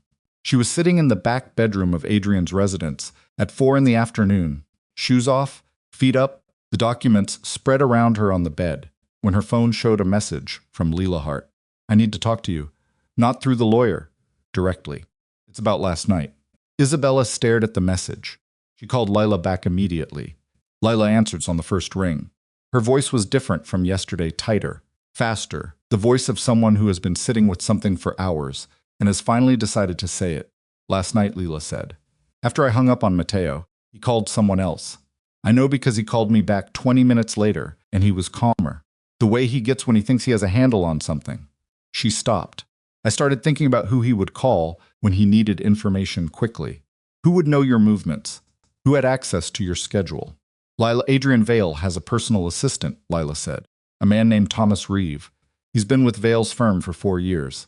But before that, before he worked for Adrian, he worked for Mateo's legitimate business operations for 2 years. Front of house, client relations. She paused. I know this because Mateo introduced me to Thomas Reeve at a dinner 8 months ago. He was working for Adrian by then. And Mateo said something at that dinner. I didn't understand it. At the time, he said, Tom keeps me current. And he laughed. And I laughed because I didn't know what it meant. Isabella sat very still on the bed. Tom keeps me current, she repeated. He's been in Adrian's firm for 4 years, Lila said. He knows Adrian's calendar. He knows who Adrian meets with, where Adrian goes, who Adrian has staying at his residence. A pause. He knew you were going to the federal building this morning because Adrian told Thomas Reeve to arrange transportation for you at 8:15. The room felt very small suddenly. Isabella was sitting in Adrian Vale's residence, in a building where Thomas Reeve worked, where Thomas Reeve had access, where Thomas Reeve knew every security rotation and every entry point and every detail of the layout because his job required him to. She stood up. She was moving before she had fully formed the thought, moving toward the door, toward the hallway, with the particular instinct of a person whose body understands danger slightly ahead of their mind. She opened the bedroom door. Thomas Reeve was standing in the hallway. He was holding a phone in one hand, and his expression, when he saw her face, did a very fast, complicated thing surprise. Calculation, a decision being made, and then he said, with the professional smoothness of a man who had been trained to handle difficult moments, Mrs. Moretti, I was just coming to let you know that dinner. Get out of my way, she said. He didn't move, and in the 2 seconds that followed 2 seconds, in which Isabella Moretti stood in a hallway, in a building she had believed was safe, 7 months pregnant, with her phone in one hand, and the knowledge of exactly how exposed she was arriving in full. The whole situation revealed itself for what it was. She had walked out of one controlled environment and straight into another. Mateo hadn't needed to force his way in. He'd already been inside. For Thomas Reeve did not move. He stood in the hallway with his phone in his hand and his face doing that fast, calculated thing. And Isabella stood 18 inches away from him, with her heart hitting so hard she could feel it in her throat. And for approximately 3 seconds, the hallway was completely silent. Then she stepped to the left. He stepped to match her. Not aggressive, not yet, but deliberate. The body language of a man who has been told to manage a situation and is managing it. Mrs. Moretti, he said again. His voice was still smooth, still professional, still carrying the surface texture of someone doing his job. You should go back to the room. Mr. Vale will be home within the hour, and call Adrian right now, she said. Put him on speaker. Pause. Small but there, Mr. Vale is in a meeting. Then interrupt it. She held his gaze and did not look away and did not step back. Or I will stand here and scream until every security person in this building comes to this hallway, and you can explain to all of them why he's out blocking a 7-month pregnant woman from leaving a room. Reeve looked at her. She looked back. He was bigger than her. He was between her and the stairwell. He had, she was now certain, been reporting her movements to Matteo Moretti for however long he had been inside Adrian Vale's operation. He had told Matteo about the federal building. He had given Matteo the address of the brownstone. He might have been the reason Matteo had arrived in Brooklyn so quickly, but he was also, she understood in that moment, a man who had been assigned to manage her quietly, and screaming was not quiet. He dialed. Adrian answered in 4 seconds, Tom. His voice through the phone was neutral, businesslike. Mr. Vale, Mrs. Moretti is... Put her on, Reeve held the phone out. His face was flat now. The professionalism was still there, but underneath it something harder had surfaced. The face of a man who knows the situation has moved past his ability to control it. She took the phone. Adrian, she said, your assistant Thomas Reeve has been feeding information to Matteo Moretti. He told Matteo about the federal building this morning. He gave Matteo the address of the brownstone. She watched Reeve's face as she said it. He is standing in this hallway, right now blocking my access to the stairwell. 3 seconds of silence. Then Adrian's voice, very quiet, very even, Tom. Step away from her now. Reeve stepped back. I'm leaving the meeting, Adrian said. I'll be there in 12 minutes. Do not go anywhere, Isabella. The security team on the ground floor, Marcus and Chen, tell them. I called and tell them to stay with you. There's something else, she said. Lila Hart called me. She has reason to believe Matteo is moving. Not watching. Moving, she paused. He lost the conservatorship petition. He knows Dowell is talking. He knows about Vel. He has nothing left to use except my 12 minutes, Adrian said. Go downstairs. She handed the phone back to Reeve. Took it. His hand was steady, but his jaw was tight. She walked past him toward the stairwell. I was doing a job, he said to her back. She stopped, didn't turn around. So was the man who stood outside Nora Bennett's apartment, she said. So was Christopher Vel. She started walking again. Everyone was just doing a job. She pushed through the stairwell door. She was on the second floor landing when she heard it. Not a sound from above, from outside. A car more than one pulling hard to the curb. Doors, voices. The particular quality of multiple people moving with purpose. She stopped on the landing. Her phone buzzed. Patricia Cross. She answered it, moving, already going down. He's there, Patricia said. No preamble. Matteo. He left the West Village townhouse 20 minutes ago, with Gareth and at least 2 others. I have a contact who just called. I know, I can hear them. Isabella, listen to me. The FBI is aware Marsh is making calls right now, but response time. How long? 20 minutes minimum. Possibly 30. She hit the ground floor and pushed through the door into the lobby. Marcus and Chen were already on their feet, both of them large, both of them wearing the particular alert stillness of security professionals, who have just received new information through an earpiece. Mr. Vale called, Marcus said. He was looking at the front entrance. Through the glass, Isabella could see a black SUV at the curb. There are 4 of them. 2 at the front, 2 at the service entrance. Gareth Moretti, she said. We've identified him. Yes. He'll go for the service entrance. She knew Gareth knew how he thought, had watched him operate in the margins of Matteo's world for 3 years. Gareth solved problems through the path of least resistance and least visibility. He would not announce himself at the front. Lock it. Chen was already moving. The buzzer sounded. Front entrance. Marcus looked at Isabella. Instructions are not to open. But if they'll force it, she said. Gareth will force it. She was right about the timing, but wrong about the door. Gareth didn't force the front entrance. He forced the side entrance, a fire door, on the building's east face that was technically alarmed, but that Thomas Reeve, who had been briefed on every entry point in the building as part of his job, had apparently communicated to Matteo's people as a viable option. The alarm was loud and immediate. Marcus moved. Chen, coming back from the service entrance, changed direction. Isabella pressed herself against the lobby wall, away from the windows, away from the entrance, the instinct to make herself a smaller target, arriving before the conscious thought. Gareth came through the fire door with one of the others at his shoulder. He was breathing hard from wherever he had been moving, and his face carried the particular expression of a man executing a plan he hadn't fully thought through a combination of aggression and anxiety that was more dangerous in some ways than pure cold calculation because it was less predictable. He saw Isabella. Don't, Marcus said. He was between them, his voice flat and entirely without the accommodating quality that security people use in normal circumstances. Gareth looked at Marcus, looked at Isabella. I need to talk to her, he said. His voice was rougher than his brother's, less constructed. That's all. Nobody needs to. You broke through a fire door, Isabella said from across the lobby. Isabella, that's not a conversation. That's a break-in. Gareth's jaw tightened. Matteo is outside. He just wants to. Matteo lost a conservatorship petition this morning. His accountant is giving a federal statement. His doctor is cooperating. She held Gareth's gaze across the lobby. There is no version of this conversation that ends the way he thinks it's going to end. You don't understand what you've done. Gareth's voice cracked slightly at the edges, not with grief, with pressure. The voice of a man who has watched something he relied on come apart and hasn't fully accepted it. You have taken everything. The business, the accounts. He took it, she said. I just showed people where to look. Something moved across Gareth's face. A complicated flinch, not guilt exactly, but the expression of a man who has been told something he has been working not to know. Marcus moved slightly, positioning. Then the front entrance opened. Matteo Moretti walked in. He was alone.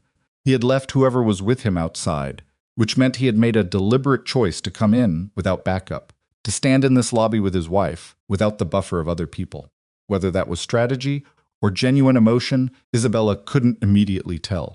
With Matteo, those 2 things had always occupied the same space. He looked at her. She looked at him. He was the same as he always was, controlled, composed, dressed with the care of a man who understood that appearance was a weapon. But there was something around his eyes that she had not seen there before. Not fear. Matteo did not fear things in the way normal people did.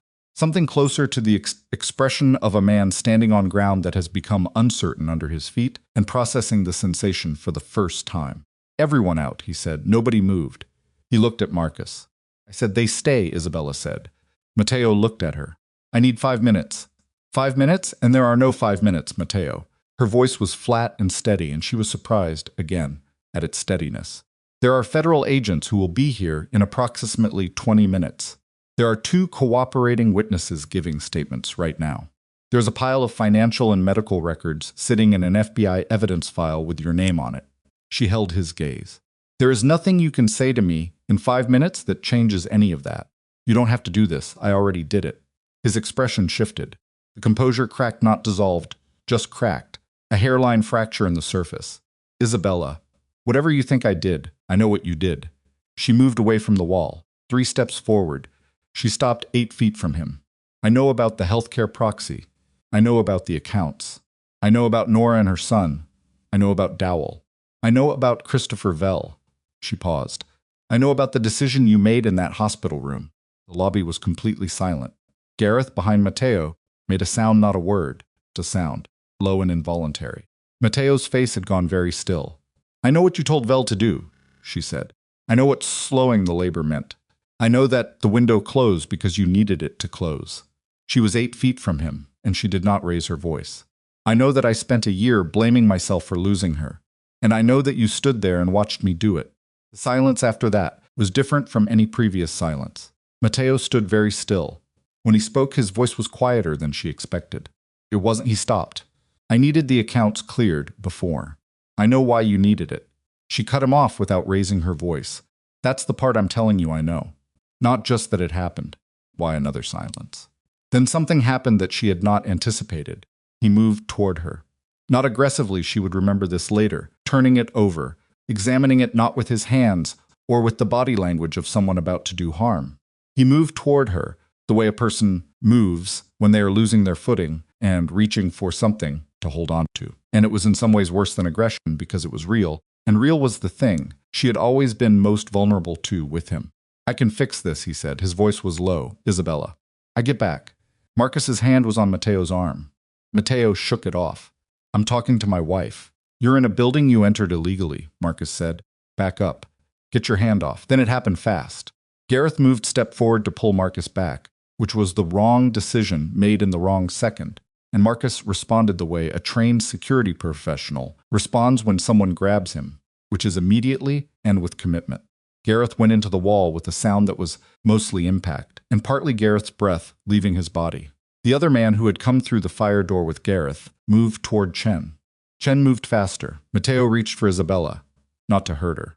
She knew that she knew it in the moment, the way you know things about someone you have spent 3 years reading. He reached for her the way a drowning man reaches for a life preserver, with the particular desperate grip of someone who has just understood that they are going under, and the person in front of them is the last solid thing. His hand closed around her wrist. She looked down at his hand. Then she looked up at his face. "Let go," she said. "Come outside with me. Just come outside. 5 minutes." Matteo, her voice was very quiet. "Let go of my wrist." He was breathing hard. His eyes were moving between her face and the chaos behind him where Gareth was still against the wall, and Marcus was holding the situation with the controlled efficiency of someone who does this professionally. His hand on her wrist was tight, not tight enough to hurt, but tight with the grip of a man who cannot make himself release the last thing he believes he has. "I can fix it," he said again. Quieter, almost to himself. "Can't. You cannot fix a dead child, Matteo." The words landed in the lobby like stones. She did not raise her voice. She did not need to. "You cannot fix 2 years of a woman blaming herself for something you caused. Cannot fix a 2-year-old boy whose father paid for his diapers with his mother's stolen identity." She looked at his hand on her wrist. "Let go." His grip loosened. She stepped back, and that was when the smoke started. It came from outside, first gray-white and acrid, the specific chemical smell of something synthetic burning rather than anything natural. Came under the front door and through the gap in the fire door that Gareth had forced. and the building's system registered it 17 seconds after it started, and the alarm went off, a different alarm from the entry alarm, pitched higher, designed to carry. Gareth had straightened away from the wall. His face had changed. That wasn't, he looked at Matteo. I didn't know, but he was supposed to. What did you do? Matteo said. I didn't do anything. Where to you? I don't know. The front windows showed orange at the edges. Not inside the building, outside. At the base of the exterior, something was burning at the junction of the building's east face and the sidewalk. The building's exterior insulation, Isabella realized, or the service containers that the maintenance crew kept in the exterior alcove. Something that would spread. The sprinkler system activated. Cold water dropped through the lobby. Isabella put her arm over her face. Marcus was already moving toward her, not toward Matteo, toward her. It was his job, his single specific job, to keep her body between him and any exit, regardless of everything else happening. Stairwell, he said into her ear. To where? Roof access. Building sealed at ground level during fire protocol, stairwells vent upward. He had her elbow. Not Matteo's grip, different entirely. A grip that was entirely about moving her rather than holding her. Now move. She moved. Matteo came after her. Isabella, do not follow her, Marcus said. He put himself between them without breaking stride. She is not yours. Marcus's voice was flat and certain. She stopped being yours. Move back. The smoke was thicker now. Not inside the building yet, the seal was holding but visible through the windows, rising along the exterior glass in the gray afternoon light, and the smell of it was getting through the gaps. The building's automated system had locked the ground floor exits, which was protocol, which meant the only direction was up. Isabella went up. She was on the third floor landing when she heard Gareth's voice below, raised and rough. You told Reeve to handle it. Nobody said anything about Matteo's voice cutting him off. I don't know who. Someone in your crew did this without telling you, Gareth said, and his voice had the quality of a man arriving at a conclusion he doesn't want to arrive at, or someone told them to and didn't tell you.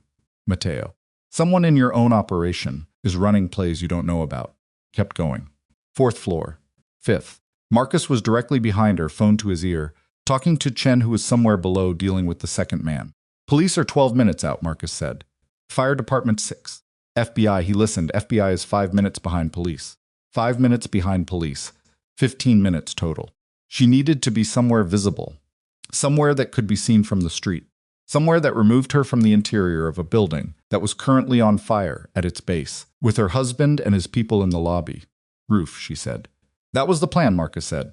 The roof access door opened onto a flat space bordered by a 2-foot parapet with a rooftop garden running along the south face, bare in November, the planters brown and stripped, but structurally present.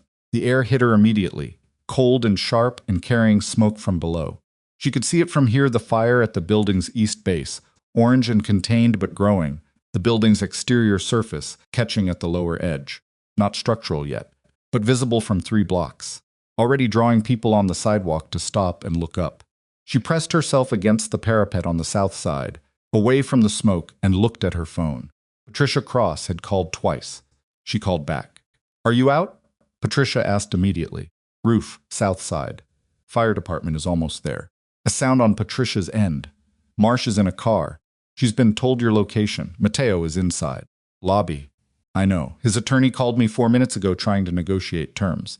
Patricia's voice was tight. At this point, in this situation, the terms are straightforward. He surrenders to the federal agents. When they arrive, or the building fire becomes an arson charge on top of everything else. He didn't start the fire, Isabella said, or he didn't know about it. Pause. What? Gareth said it wasn't supposed to happen. Matteo looked. She stopped, thought about his face when the smoke started. The genuine surprise on it, which she had been reading for 3 years and knew was not performed. Someone in his organization did it without his direct order, which means he's lost control of his own people. Another silence. Then Patricia said quietly, a man who's lost control of his own organization is more dangerous than a controlled one. The roof door opened. She turned. It was not Marcus. Marcus was 3 feet to her left, with his phone at his ear. It was Matteo. He had come up alone.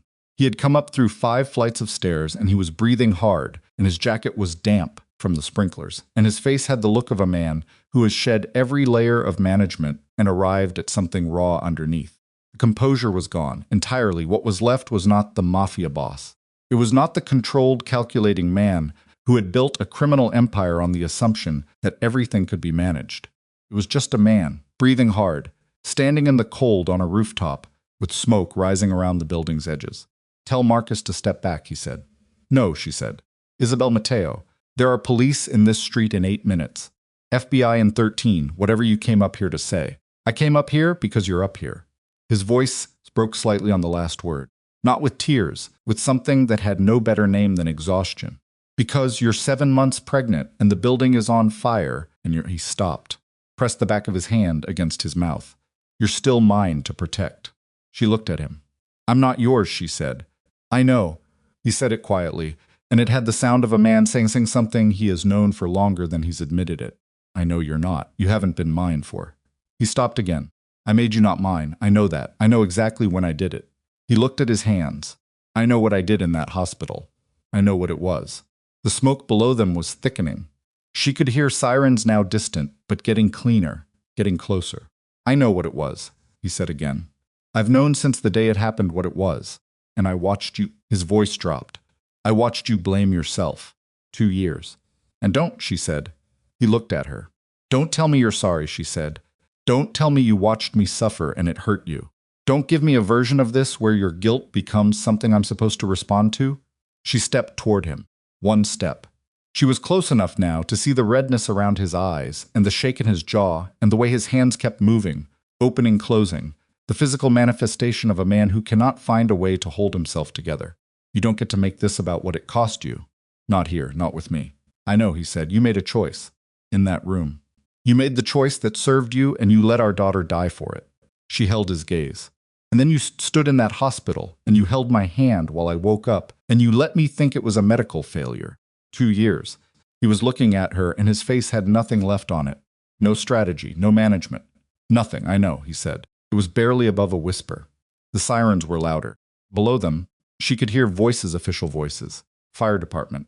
The precise communication of people executing a practiced response. "I'm not going to tell you to feel better about it," she said. "I'm not going to give you absolution. That's not something I can give you, and it's not something you deserve." She stepped back, put distance between them. "But I need you to understand something. My daughter, this daughter, the one who is going to be born in 8 weeks, she is the only thing I am taking with me. Not the marriage, not the history, not any version of the story where you're redeemable." She put her hand on her stomach. Just her. Mateo looked at her hand, at the shape of it curved over the child she was carrying. He made a sound that was not quite a word. Below, the roof door opened. Marcus turned. Chen was there, and behind Chen 2 figures in dark jackets with FBI stenciled across the chest. Diane Marsh was not one of them. But the agents moved like people who had been thoroughly briefed, who knew the layout, who had arrived with clear instructions about who was in this building and what was supposed to happen. The first agent looked at Mateo, then at Isabella. "Mrs. Moretti," he said. "Are you all right?" She was shaking, she realized. Not from fear, from cold, from the sustained output of 12 hours of sustained crisis, from the way her body had finally decided to send its accounting. Her back was a solid line of pain. Her feet were numb inside her shoes. Her daughter was pressing against her ribs with the steady insistence of a person who has been patient long enough. "I'm all right," she said. The agent moved toward Mateo. Mateo did not run. She had not expected him to run. That was not the kind of man he was at the end of things. He turned to face the agent, and he put his hands up and he said, in a voice that had nothing left in it, "I'm not armed." "Mateo Moretti," the agent said. "You're being placed under arrest in connection with financial fraud, document forgery, obstruction of justice, and endangerment." "You have the right—" "I know my rights," Mateo said. The agent continued anyway. Isabella watched. Below, the second agent was talking into a radio. The fire department had the base of the building. She could see the truck lights in the street below, the organized movement of people who knew their job. The fire, she could see, was already being contained. It had not been structural, had not been intended to destroy the building, had been intended to create chaos, to move her, to separate her from her position. It had moved her, just not in the direction anyone planned. She looked at Mateo's profile as the agent walked him toward the roof door, his hands behind his back, his jacket still damp from the sprinklers. His face, for the first time in 3 years, possibly for the first time in longer than that, entirely unguarded.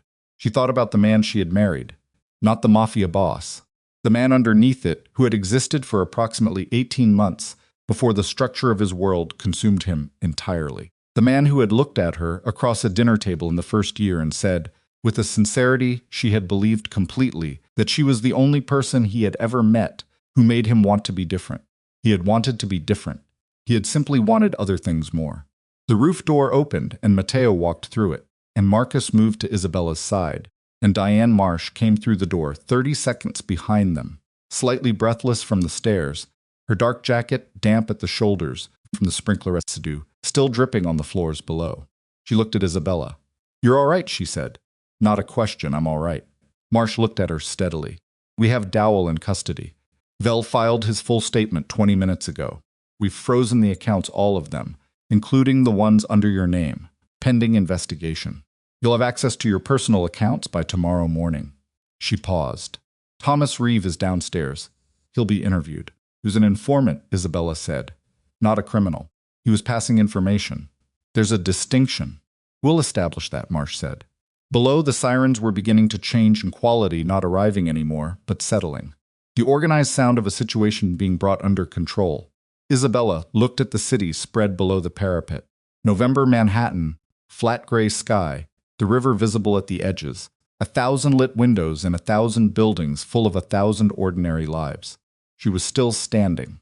She was 7 months pregnant, and she had walked into a federal building and sat across from an FBI agent and given testimony and survived a conservatorship petition and walked through a fire-alarmed building, stood on a rooftop in the cold with her husband's hands on her wrist and the full weight of 3 years of systematic deception pressing down on her, and she was still standing.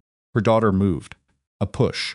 Solid and certain and entirely without ambiguity, the movement of a person who has somewhere to be. "I need to sit down," Isabella said. Marsh nodded. "There's a paramedic unit on the second floor. Let's get you checked." She followed Marsh to the door. At the threshold, she stopped, turned back once to look at the city. Somewhere below her, Matteo Moretti was being walked to a federal vehicle. Somewhere in Hoboken, Nora Bennett was in a safe place with her son. Somewhere in Midtown, Lila Hart was sitting with what she knew and what she'd done with it. And here on this rooftop, Isabella Moretti was 8 weeks from giving birth to the daughter she had been protecting since the moment she understood she needed to, and the only thing between now and that moment was the rest of her life. She turned away from the city. She went through the door. Part 5. The paramedic's name was Joel, and he had the unhurried competence of someone who had seen enough genuine emergencies to know the difference between a person who needed a hospital and a person who needed to sit down. And he determined within 4 minutes that Isabella Moretti needed to sit down. He checked her blood pressure elevated, which surprised no one, and listened to the baby's heartbeat with a portable monitor, and the sound that came through the small speaker was steady and strong, and entirely indifferent to the chaos of the last 14 hours, the heartbeat of a person who had not yet learned that the world was difficult and was not yet required to care. Isabella sat on the edge of a cot on the second floor of the building and listened to her daughter's heartbeats and said nothing. For approximately 3 minutes, which was the first 3 consecutive minutes of silence she had experienced since 2 in the morning the previous day. Joel said, "Her rate is good." "Strong, I know," Isabella said. "She's been complaining all day." He smiled. He had a young face and tired eyes, and he wrote something on a form without making it feel significant. "I'd recommend you see your OB within 24 hours. Blood pressure like this far along, just to be checked. I have an appointment tomorrow morning." "Good," he capped his pen. "Is there someone with you?" She thought about the question honestly. "Yes," she said. "There is." Adrian Vale arrived at the building at 5:43. In the afternoon, 41 minutes after the federal agents had taken Matteo down the stairs and through the lobby and into a vehicle at the curb. He came through the main entrance. The fire had been extinguished. The east side of the building cordoned off with tape while investigators documented the point of ignition, and he found Isabella on the second floor with Joel and Marcus, and a female FBI agent who was taking a supplementary statement. He stood in the doorway and looked at her face, and she looked at his, and neither of them said anything immediately, because there was too much in the room already. The FBI agent finished her questions. Joel packed his kit. Marcus moved to the hallway with the particular discretion of someone who understands when his presence is the extra thing. Adrian came in and sat down in the chair Joel had vacated. He was still in the clothes he'd been wearing. When she called him the meeting he'd left abruptly. The 12-minute drive that had taken 9, and there was a mark on his collar from the sprinkler water that had apparently reached the first floor before the system was isolated. He looked at her for a moment. Thomas Reeve, he said. Yes, how long? Lila thinks since before you hired him. Mateo placed him. She held his gaze. I don't think you knew. I didn't. His voice was very flat. Not defensive flat in the way of someone absorbing a fact about their own judgment that they are not going to rationalize. 4 years. He had access to everything. A pause. Every meeting I had with Mateo, every property negotiation, every conversation where Mateo happened to know slightly more than he should have. He looked at his hands. I thought I was a careful man. You are a careful man. Mateo was more patient. That's generous. It's accurate. She shifted on the cot, trying to find a position that didn't press against the persistent ache in her lower back. He built systems. That's what he did. He built systems over years, and then he waited for them to be useful. Thomas Reeve was a system he built before he knew he'd need it. She looked at the window. He built me as a system, too. I just stopped being useful to him before he expected. Adrian was quiet for a moment. Are you in pain? He asked. My back. That's not what I meant. She looked at him. He was watching her with the same directness he'd had since the first night on the sidewalk, the directness of a person who asks what they mean to ask and waits for the real answer. Yes, she said, but it's the kind of pain that's pointing somewhere instead of just hurting. She pressed her hand against her stomach. I'll deal with it. He nodded, not dismissively like he believed her. The Harmon Street property, he said after a moment. I'm withdrawing from the deal. Whatever Mateo's involvement structured in there, I'm not going to spend 2 years untangling it while his lawyers work the case. Clean break. That's a significant loss. It's a recoverable loss. He met her eyes. Some things aren't. She looked at him for a moment. Then she looked at the floor. I need to find a place to live, she said. The mansion is a crime scene asset now they've frozen it, pending the fraud investigation. The brownstones was always temporary. She said it practically, because practicality was the mode that was currently keeping her functional. I have 8 weeks. I need a place before she comes. You can stay here, he said, as long as you need. Your building was just compromised by an informant your organization employed for 4 years. I'm aware. I'm also having the entire security roster reviewed beginning tomorrow morning. A pause. The offer stands. She thought about it. She thought about what it meant to accept help from a person who had not yet asked for anything in return. About the difference between Mateo's help, which had always come with architecture attached, with structures and dependencies, and the slow removal of her autonomy, and this, which had come without precondition twice now, once on a sidewalk at 2 a.m, and once when she called him from a federal parking lot and said she needed somewhere safe. Temporarily, she said, of course. She stood up. Her body registered the movement with the full accounting of a person who had been awake for 34 hours in a state of sustained crisis, and she breathed through it and stood straight. I need to call Patricia, she said, and then I need to eat something, in that order. The corner of his mouth moved. I'll find food. Patricia Cross called her before she called Patricia. It was 6:15, and Patricia's voice had the quality of someone who had been managing multiple simultaneous crises for 12 hours, and had arrived at the far side of them. Gareth Moretti, Patricia said. He's cooperating.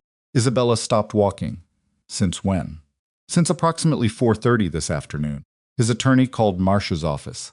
Gareth is willing to give a full statement about the financial structures and about the night of your first hospitalization in exchange for reduced charges on the entry and the fire. A pause. He says he didn't know the full extent of what Mateo did in that hospital room. I believe him, based on what you described of his reaction when Mateo confirmed it.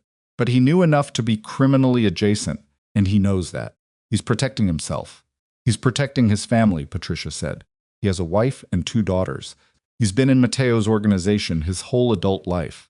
I think today was the first time he fully understood what he was in. A pause. For what it's worth, his statement corroborates everything. The accounts, the healthcare proxy, the payments to Vel. He has text messages between himself and Mateo from the night of the first hospitalization. Mateo sent him a message at 2 a.m. saying it was handled. Isabella sat down in a hallway chair. Her legs had made a unilateral decision. It was handled, she repeated. That was the language. She put her free hand over her eyes. Not crying, she was past the point where crying was available to her, somewhere in the cellular exhaustion of a body that had given everything it had and was now operating on a reserve she hadn't known she possessed. What happens now, she said. The federal case moves forward. Mateo will be arraigned tomorrow morning. Bail will almost certainly be denied given flight risk. He has the financial resources and the international connections to make a judge very nervous about releasing him. Patricia's voice was steady and practiced, and entirely without false comfort. The fraud charges are solid. The forgery charges are solid. The financial crimes are solid. The hospital situation intent is always harder, but with Vell's statement and Dowell's record and Gareth's texts, the picture is very clear. A pause. Your name will be removed from the accounts within 72 hours. The exposure is on Matteo, not on you. We have the timeline. We have the evidence that the accounts were opened without your knowledge and operated without your involvement. And the mansion. Asset of the investigation. It will be some time before that's resolved. But your personal assets, your accounts prior to the marriage, your professional income, none of that was touched. He went after the joint structures. Your individual financial position is intact. She breathed out. 3 years. She had believed for 3 years that her financial life was bound to Matteo's, that she was dependent on the structures he managed, that leaving would mean leaving with nothing. He had constructed that belief carefully, the way he constructed everything slowly, plausibly, with enough truth mixed in that the lie was load-bearing. Her individual financial position was intact. She had never needed him to survive. She had only needed to believe that she didn't need him. Patricia, she said. Yes, thank you. A brief pause. Some sleep, Patricia said. Tomorrow will be its own thing. She slept for 11 hours. She woke at 6:15 the next morning in the spare bedroom of Adrian Vale's residence, with the light coming gray through the curtains and her daughter turning slow circles inside her in the particular clarity of a mind that has finally had enough rest to reassemble itself. She lay still for a few minutes and let the previous 36 hours settle into something she could hold. Not process. She understood that processing was a long project that would take months, possibly years, and that it was not something she needed to complete before breakfast. But hold.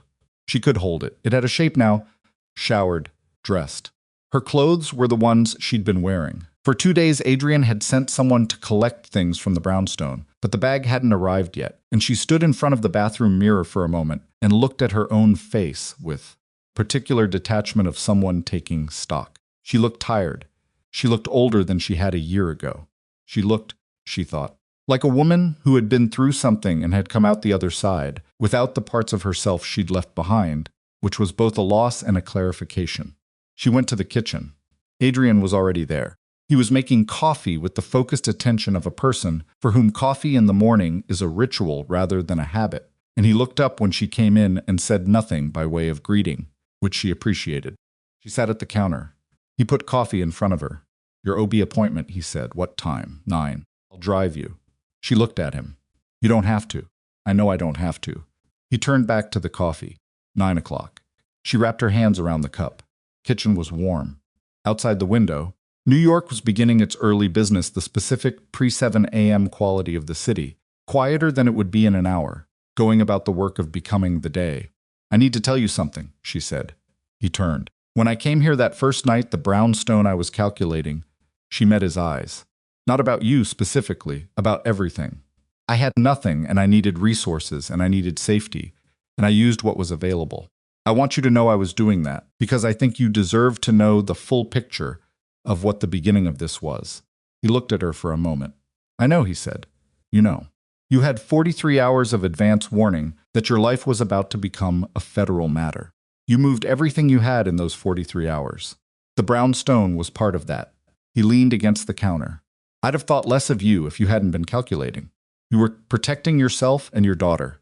That's not something that requires an apology. She looked at her coffee. The question, he said carefully, is what it is now. That's a different question, and it doesn't need an answer this morning. No, she agreed, it doesn't. They drank their coffee in the quiet kitchen, and the city brightened outside the window, and it was the most ordinary thing that had happened to her in 36 hours, and the ordinariness of it was, unexpectedly, the most sustaining thing she had felt. The OB appointment was with Dr. Sarah Okafor, who had been Isabella's doctor since the 4th month of the pregnancy, and who combined clinical precision with the specific warmth of someone who understands that her patients are not just bodies, but people carrying those bodies through complicated lives. She reviewed the paramedic's notes. She ran her own checks. She was quiet for most of it, moving through the examination with the focused efficiency of someone looking for specific things And when she was done, she pulled her stool back and looked at Isabella directly. "Everything looks good," she said. "Blood pressure is down from yesterday, still slightly elevated but trending right. Baby's position is good. She's measuring exactly where she should be." She paused. 7 to 8 weeks. "And I want you to understand something, Isabella. Whatever happened yesterday, whatever the next weeks look like, this part is the most important part. This is the part we're going to protect." "I know," Isabella said. "Do you have someone with you?" "Not legally, not professionally. Someone who will be there." Isabella thought of Adrian in the waiting room, Patricia, who had already texted twice this morning, of Lila Hart, who had sent a message at 7 a.m. that simply said, "I'm sorry for all of it, if there's anything I can do," of Nora Bennett, who had called last night from wherever Rachel Kim's associate had taken her and said, in a voice still thin with relief, "She told me you were the one who said to make sure we were safe. I don't understand why you did that." "Yes," Isabella said. "I have people." Dr. Okafor nodded, and something in her expression shifted from clinical to simply human for a moment. "Good," she said. "That matters more than you know." Matteo Moretti was arraigned at 10:15 in the morning. Isabella did not attend. She learned the outcome from Patricia, who called at 11, with the spare efficiency of someone delivering a verdict. Bail denied. Federal hold. Trial date to be established pending the full scope of the investigation, which was expanding Dowell's cooperation, had opened threads that connected to 2 city officials and 1 state-level appointee, whose involvement would likely extend the case by months. "He'll be in custody through the trial," Patricia said. "Minimum." "How long is a minimum?" 14 months. Possibly longer. A pause. He entered a not guilty plea. His attorneys are going to argue that the account structures were standard business practice and that you were a willing participant in financial decisions. Let them argue it. We're ready for that argument. We've been ready for it since yesterday morning. Patricia's voice had the quiet satisfaction of a lawyer who has done her preparation. "There's also something you should know. Christopher Vell's full statement, the details about the medication, the deliberate delay that's been reviewed by a medical ethics board as of this morning. His license has been suspended pending investigation. The state medical board will pursue their own proceedings." Isabella stood at the window of the bedroom where she'd slept and looked at the street below. An ordinary Tuesday morning street. People moving through their ordinary Tuesday morning lives. "And Nora Bennett," she said. "Rachel's office has connected her with a family law attorney who is handling her situation independently from the criminal case. Support payments, the ones routed through your accounts, will be restructured through a legitimate legal channel. Her son will have what he's entitled to." A pause, small and careful. She asked through her attorney whether you would be willing to speak with her at some point. Not now, eventually, Isabella thought about this. A woman she had never met, a child she had never seen. Both of them as much Matteo's victims as she was, shaped by the same man's need for control and the same man's fundamental inability to tell the truth to any person he claimed to love. Tell her attorney yes, Isabella said, when she's ready. 3 weeks later, Lila Hart came to see her. They met in a coffee shop in Brooklyn, a different one from Reed Street. A neutral one with no associations, and Leela arrived 7 minutes early and was sitting at a corner table with her hands around a cup. She wasn't drinking when Isabella came in. They looked at each other across the room for a moment. Then Isabella came and sat down. Lila looked different from the night in the bedroom. 3 weeks of consequence had changed her face, made it thinner and more open, stripped away the careful composure she had carried into the brownstone with her envelope and her terror. "I don't know what I expected to happen," Lila said. "When I knocked on that door, I had the envelope and I thought it would be enough to just give it to you and walk away." She looked at her cup. "I didn't think about what it would open." "It opened what was already there," Isabella said. "I know, but I started it." She looked up. "I'm sorry for the part I played. For 18 months for being the person he used to hurt you, whether I understood that's what I was or not." Isabella looked at this woman, 29 years old, who had been targeted by a 50-year-old man with a criminal empire, and the patience to construct whatever fiction was most useful, who had believed what she was told because she had no reason yet to doubt it, who had made a choice on a morning that cost her the safety of everything she'd known, and had made it anyway. "You gave me the envelope," Isabella said. "Yes, that's not nothing." She wrapped both hands around her own cup. "He targeted you specifically. He knew your professional situation. He knew what you needed. He knew how to position himself as the answer to those needs. That's not your failure of judgment. That's him being very good at what he does." She paused. "Did. Lila was quiet for a moment. Will you be all right? She asked. After everything financially, legally, yes. Isabella said it without hedging. Took some untangling, but my position is separate from his. I'll be all right. She held Lila's gaze. Will you? Liza looked slightly surprised to be asked, as though she had come prepared to be the one asking questions, and being asked one in return had caught her without an answer. I think so, she said eventually. I'm leaving New York for a while. My sister is in Portland. She stopped. I think I need to be somewhere that doesn't have any of this in the air. Isabella nodded. That makes sense. They sat together for another 40 minutes. They talked about small things, the coffee, the neighborhood, Lila's sister's apartment, the specific difficulty of packing when you're not sure how long you're going. And underneath the small things was the larger thing, present without being named. Two women who had each believed they knew Matteo Moretti and had each been shown a different, carefully constructed version of him, and who were now sitting across from each other in a coffee shop in Brooklyn, putting the pieces together. When Lila left, she paused at the door. I hope she's healthy, she said. Your daughter. She will be, Isabella said. Eleanor Moretti was born on a Thursday in January, 6 days before her due date, in a delivery room where Isabella's legal medical authority was unambiguous and uncontested, and the only people present were Dr. Okafor, 2 nurses, and Patricia Cross, who was not strictly necessary from a medical standpoint, but who had been with Isabella through everything, and whose presence felt, therefore, like the right kind of witness. The labor was 8 hours. It was not easy, nothing about. It was easy, and Isabella's body made its objections known, in terms that left no room for misunderstanding. But it moved forward the way things move forward when you have decided they are going to, which is to say with difficulty and without stopping. Eleanor arrived at 4:47 in the morning, and the first sound she made was not the tentative sound of a person testing a new world, but the full-throated announcement of someone who had somewhere to be and was irritated by the delay. Isabella held her. She was tiny and warm and had her eyes open immediately, which Dr. Okafor said was unusual, and she looked at Isabella with the focused, serious attention of a person conducting an assessment. Hello, Isabella said. Eleanor continued her assessment. I know, Isabella said. It's been a lot.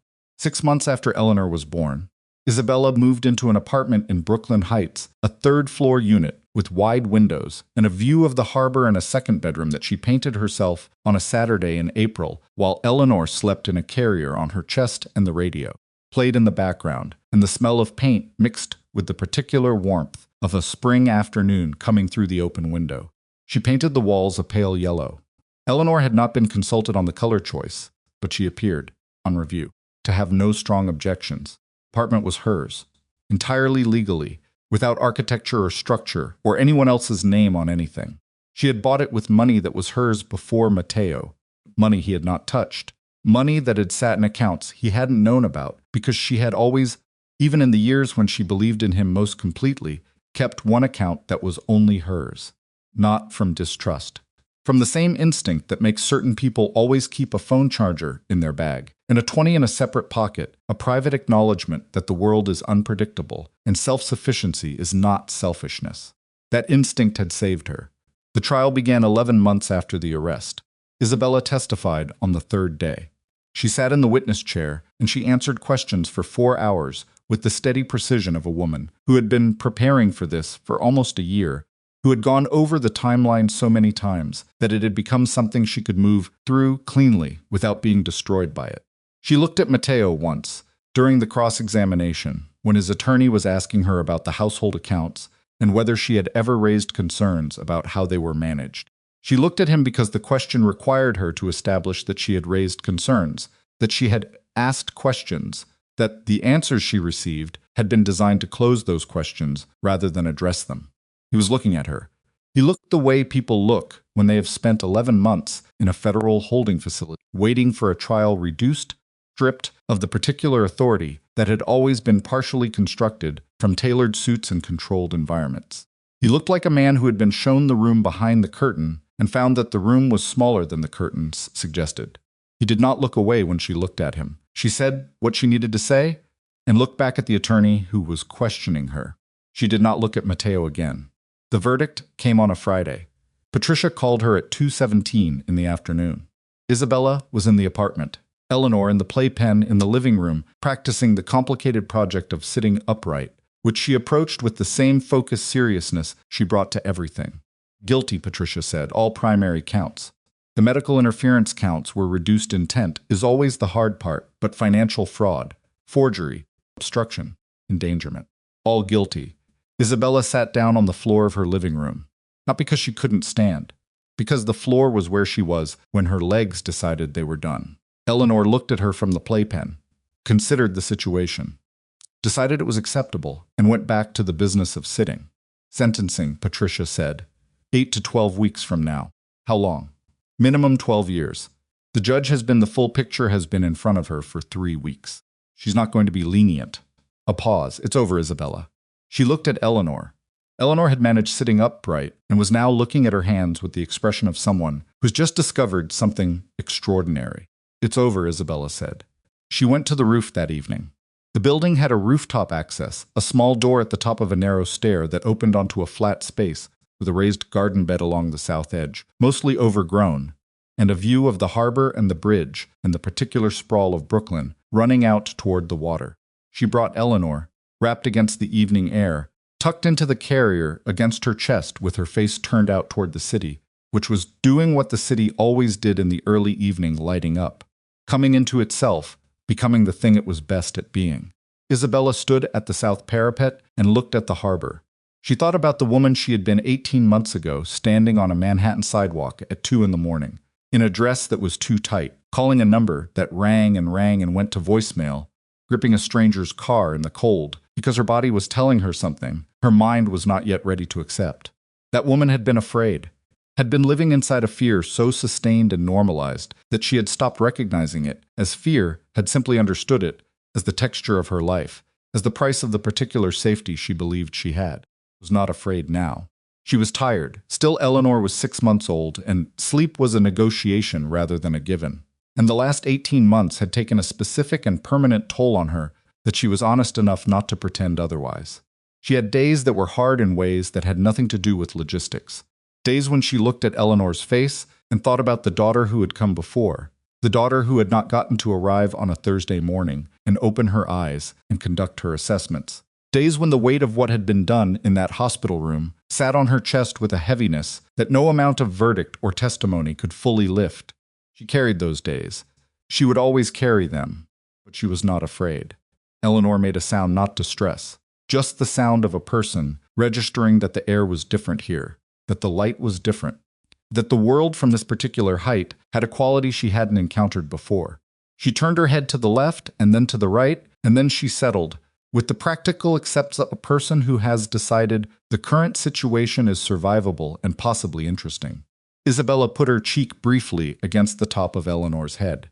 The city glowed below them, indifferent and beautiful and enormous, doing its usual work of being the backdrop to 1,000 private stories, none of which it paused to acknowledge.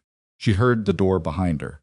Adrian came through it. He had come for dinner, was downstairs, had come up to find her when she'd been on the roof for 20 minutes. And he came and stood beside her at the parapet without touching her. The same way he had stood on that first sidewalk, with the particular respectful distance of a person who understands that some things are witnessed rather than participated in. They stood looking at the harbor. The verdict, he said. Yes. How are you? She thought about it, actually thought about it, the way he always made her actually think about things, rather than answering reflexively. Quieter than I expected, she said. She paused. I thought it would feel like something ending. It doesn't. It just feels like a door closing, like the sound a door makes when it finally settles into the frame. He nodded. Eleanor reached out her hand, that new, purposeful reaching that she had discovered recently, the discovery that her hands could connect with the world, and grabbed a piece of Isabella's collar and held it with the firm, uncomplicated grip of a person who has found something and intends to keep it. Isabella looked down at her daughter's hand. The city moved below them. The light was going amber at the edges, the harbor catching it and throwing it back, the bridge with its lights just beginning to show against the darkening sky. She's going to ask questions someday, Isabella said. About her father. About all of it. Yes, Adrian said. I don't know yet what I'll tell her. You'll know when she asks. He said it the same way he had said things from the beginning, as a fact, not a consolation. Like there was no other possible outcome. She looked at him. He was looking at the harbor, and his profile was quiet and familiar in the way that some faces become familiar, not through long time, but through significant time, through the particular compression of knowing someone across a crisis and finding that what's revealed is something you can trust. What we are, she said. He turned to look at her. You said that morning that it was a different question and didn't need an answer. She held his gaze. It's been 6 months. He looked at her for a moment. Then a corner of his mouth moved, not the small, controlled movement she'd learned to read as his approximation of a smile, but something fuller, something that had arrived without being managed. What do you want it to be, he said. She thought about this. She thought about what she knew of herself now. After 18 months of being dismantled and rebuilt what she needed, what she could give, what she would not negotiate on. She thought about Eleanor and the carrier against her chest, about the apartment with the yellow walls, about the life that was entirely hers now, in a way that no part of her previous life had been. Honest, she said. Whatever it is, I want it to be honest. I can do, he said. Eleanor, apparently satisfied with the collar she had been holding, released it and turned her face back toward the harbor, where the last of the amber light was going gold, and the water was darkening, and the city was becoming, as it always did in the early evening, the best version of itself. Isabella looked at her daughter's face turned toward the light. She thought about the woman Matteo had believed her to be manageable, contained, too afraid to move, too dependent to leave. The woman he had constructed, room by room, and document by document, inside the architecture of their marriage. That woman was gone. What stood on this rooftop was something that had always been underneath her, the woman who had run financial operations at 23, who had built accounts no one else knew about, who had stood on a sidewalk at 2 a.m. and said, "I'm not going back inside," and meant it with every part of herself. The woman who had walked into a federal building and said, "Here is everything I have, use it," and meant that too. Eleanor made a small sound. Content, observational. The sound of a person finding the world, so far acceptable. Isabella put her hand on her daughter's back and felt the steady rise and fall of her breathing alive, and certain and entirely her own. The city stretched below them, enormous and indifferent, and full of the ordinary business of lives continuing. She stayed on the roof a little longer. She was in no hurry. The future, for the first time in 3 years, was not a thing she was afraid of. It was simply the next thing unmapped, uncertain, hers to walk into on her own terms, at her own pace, carrying the things worth carrying and leaving the rest behind on the rooftop of a life that no longer belonged to her. She turned from the parapet. She went inside.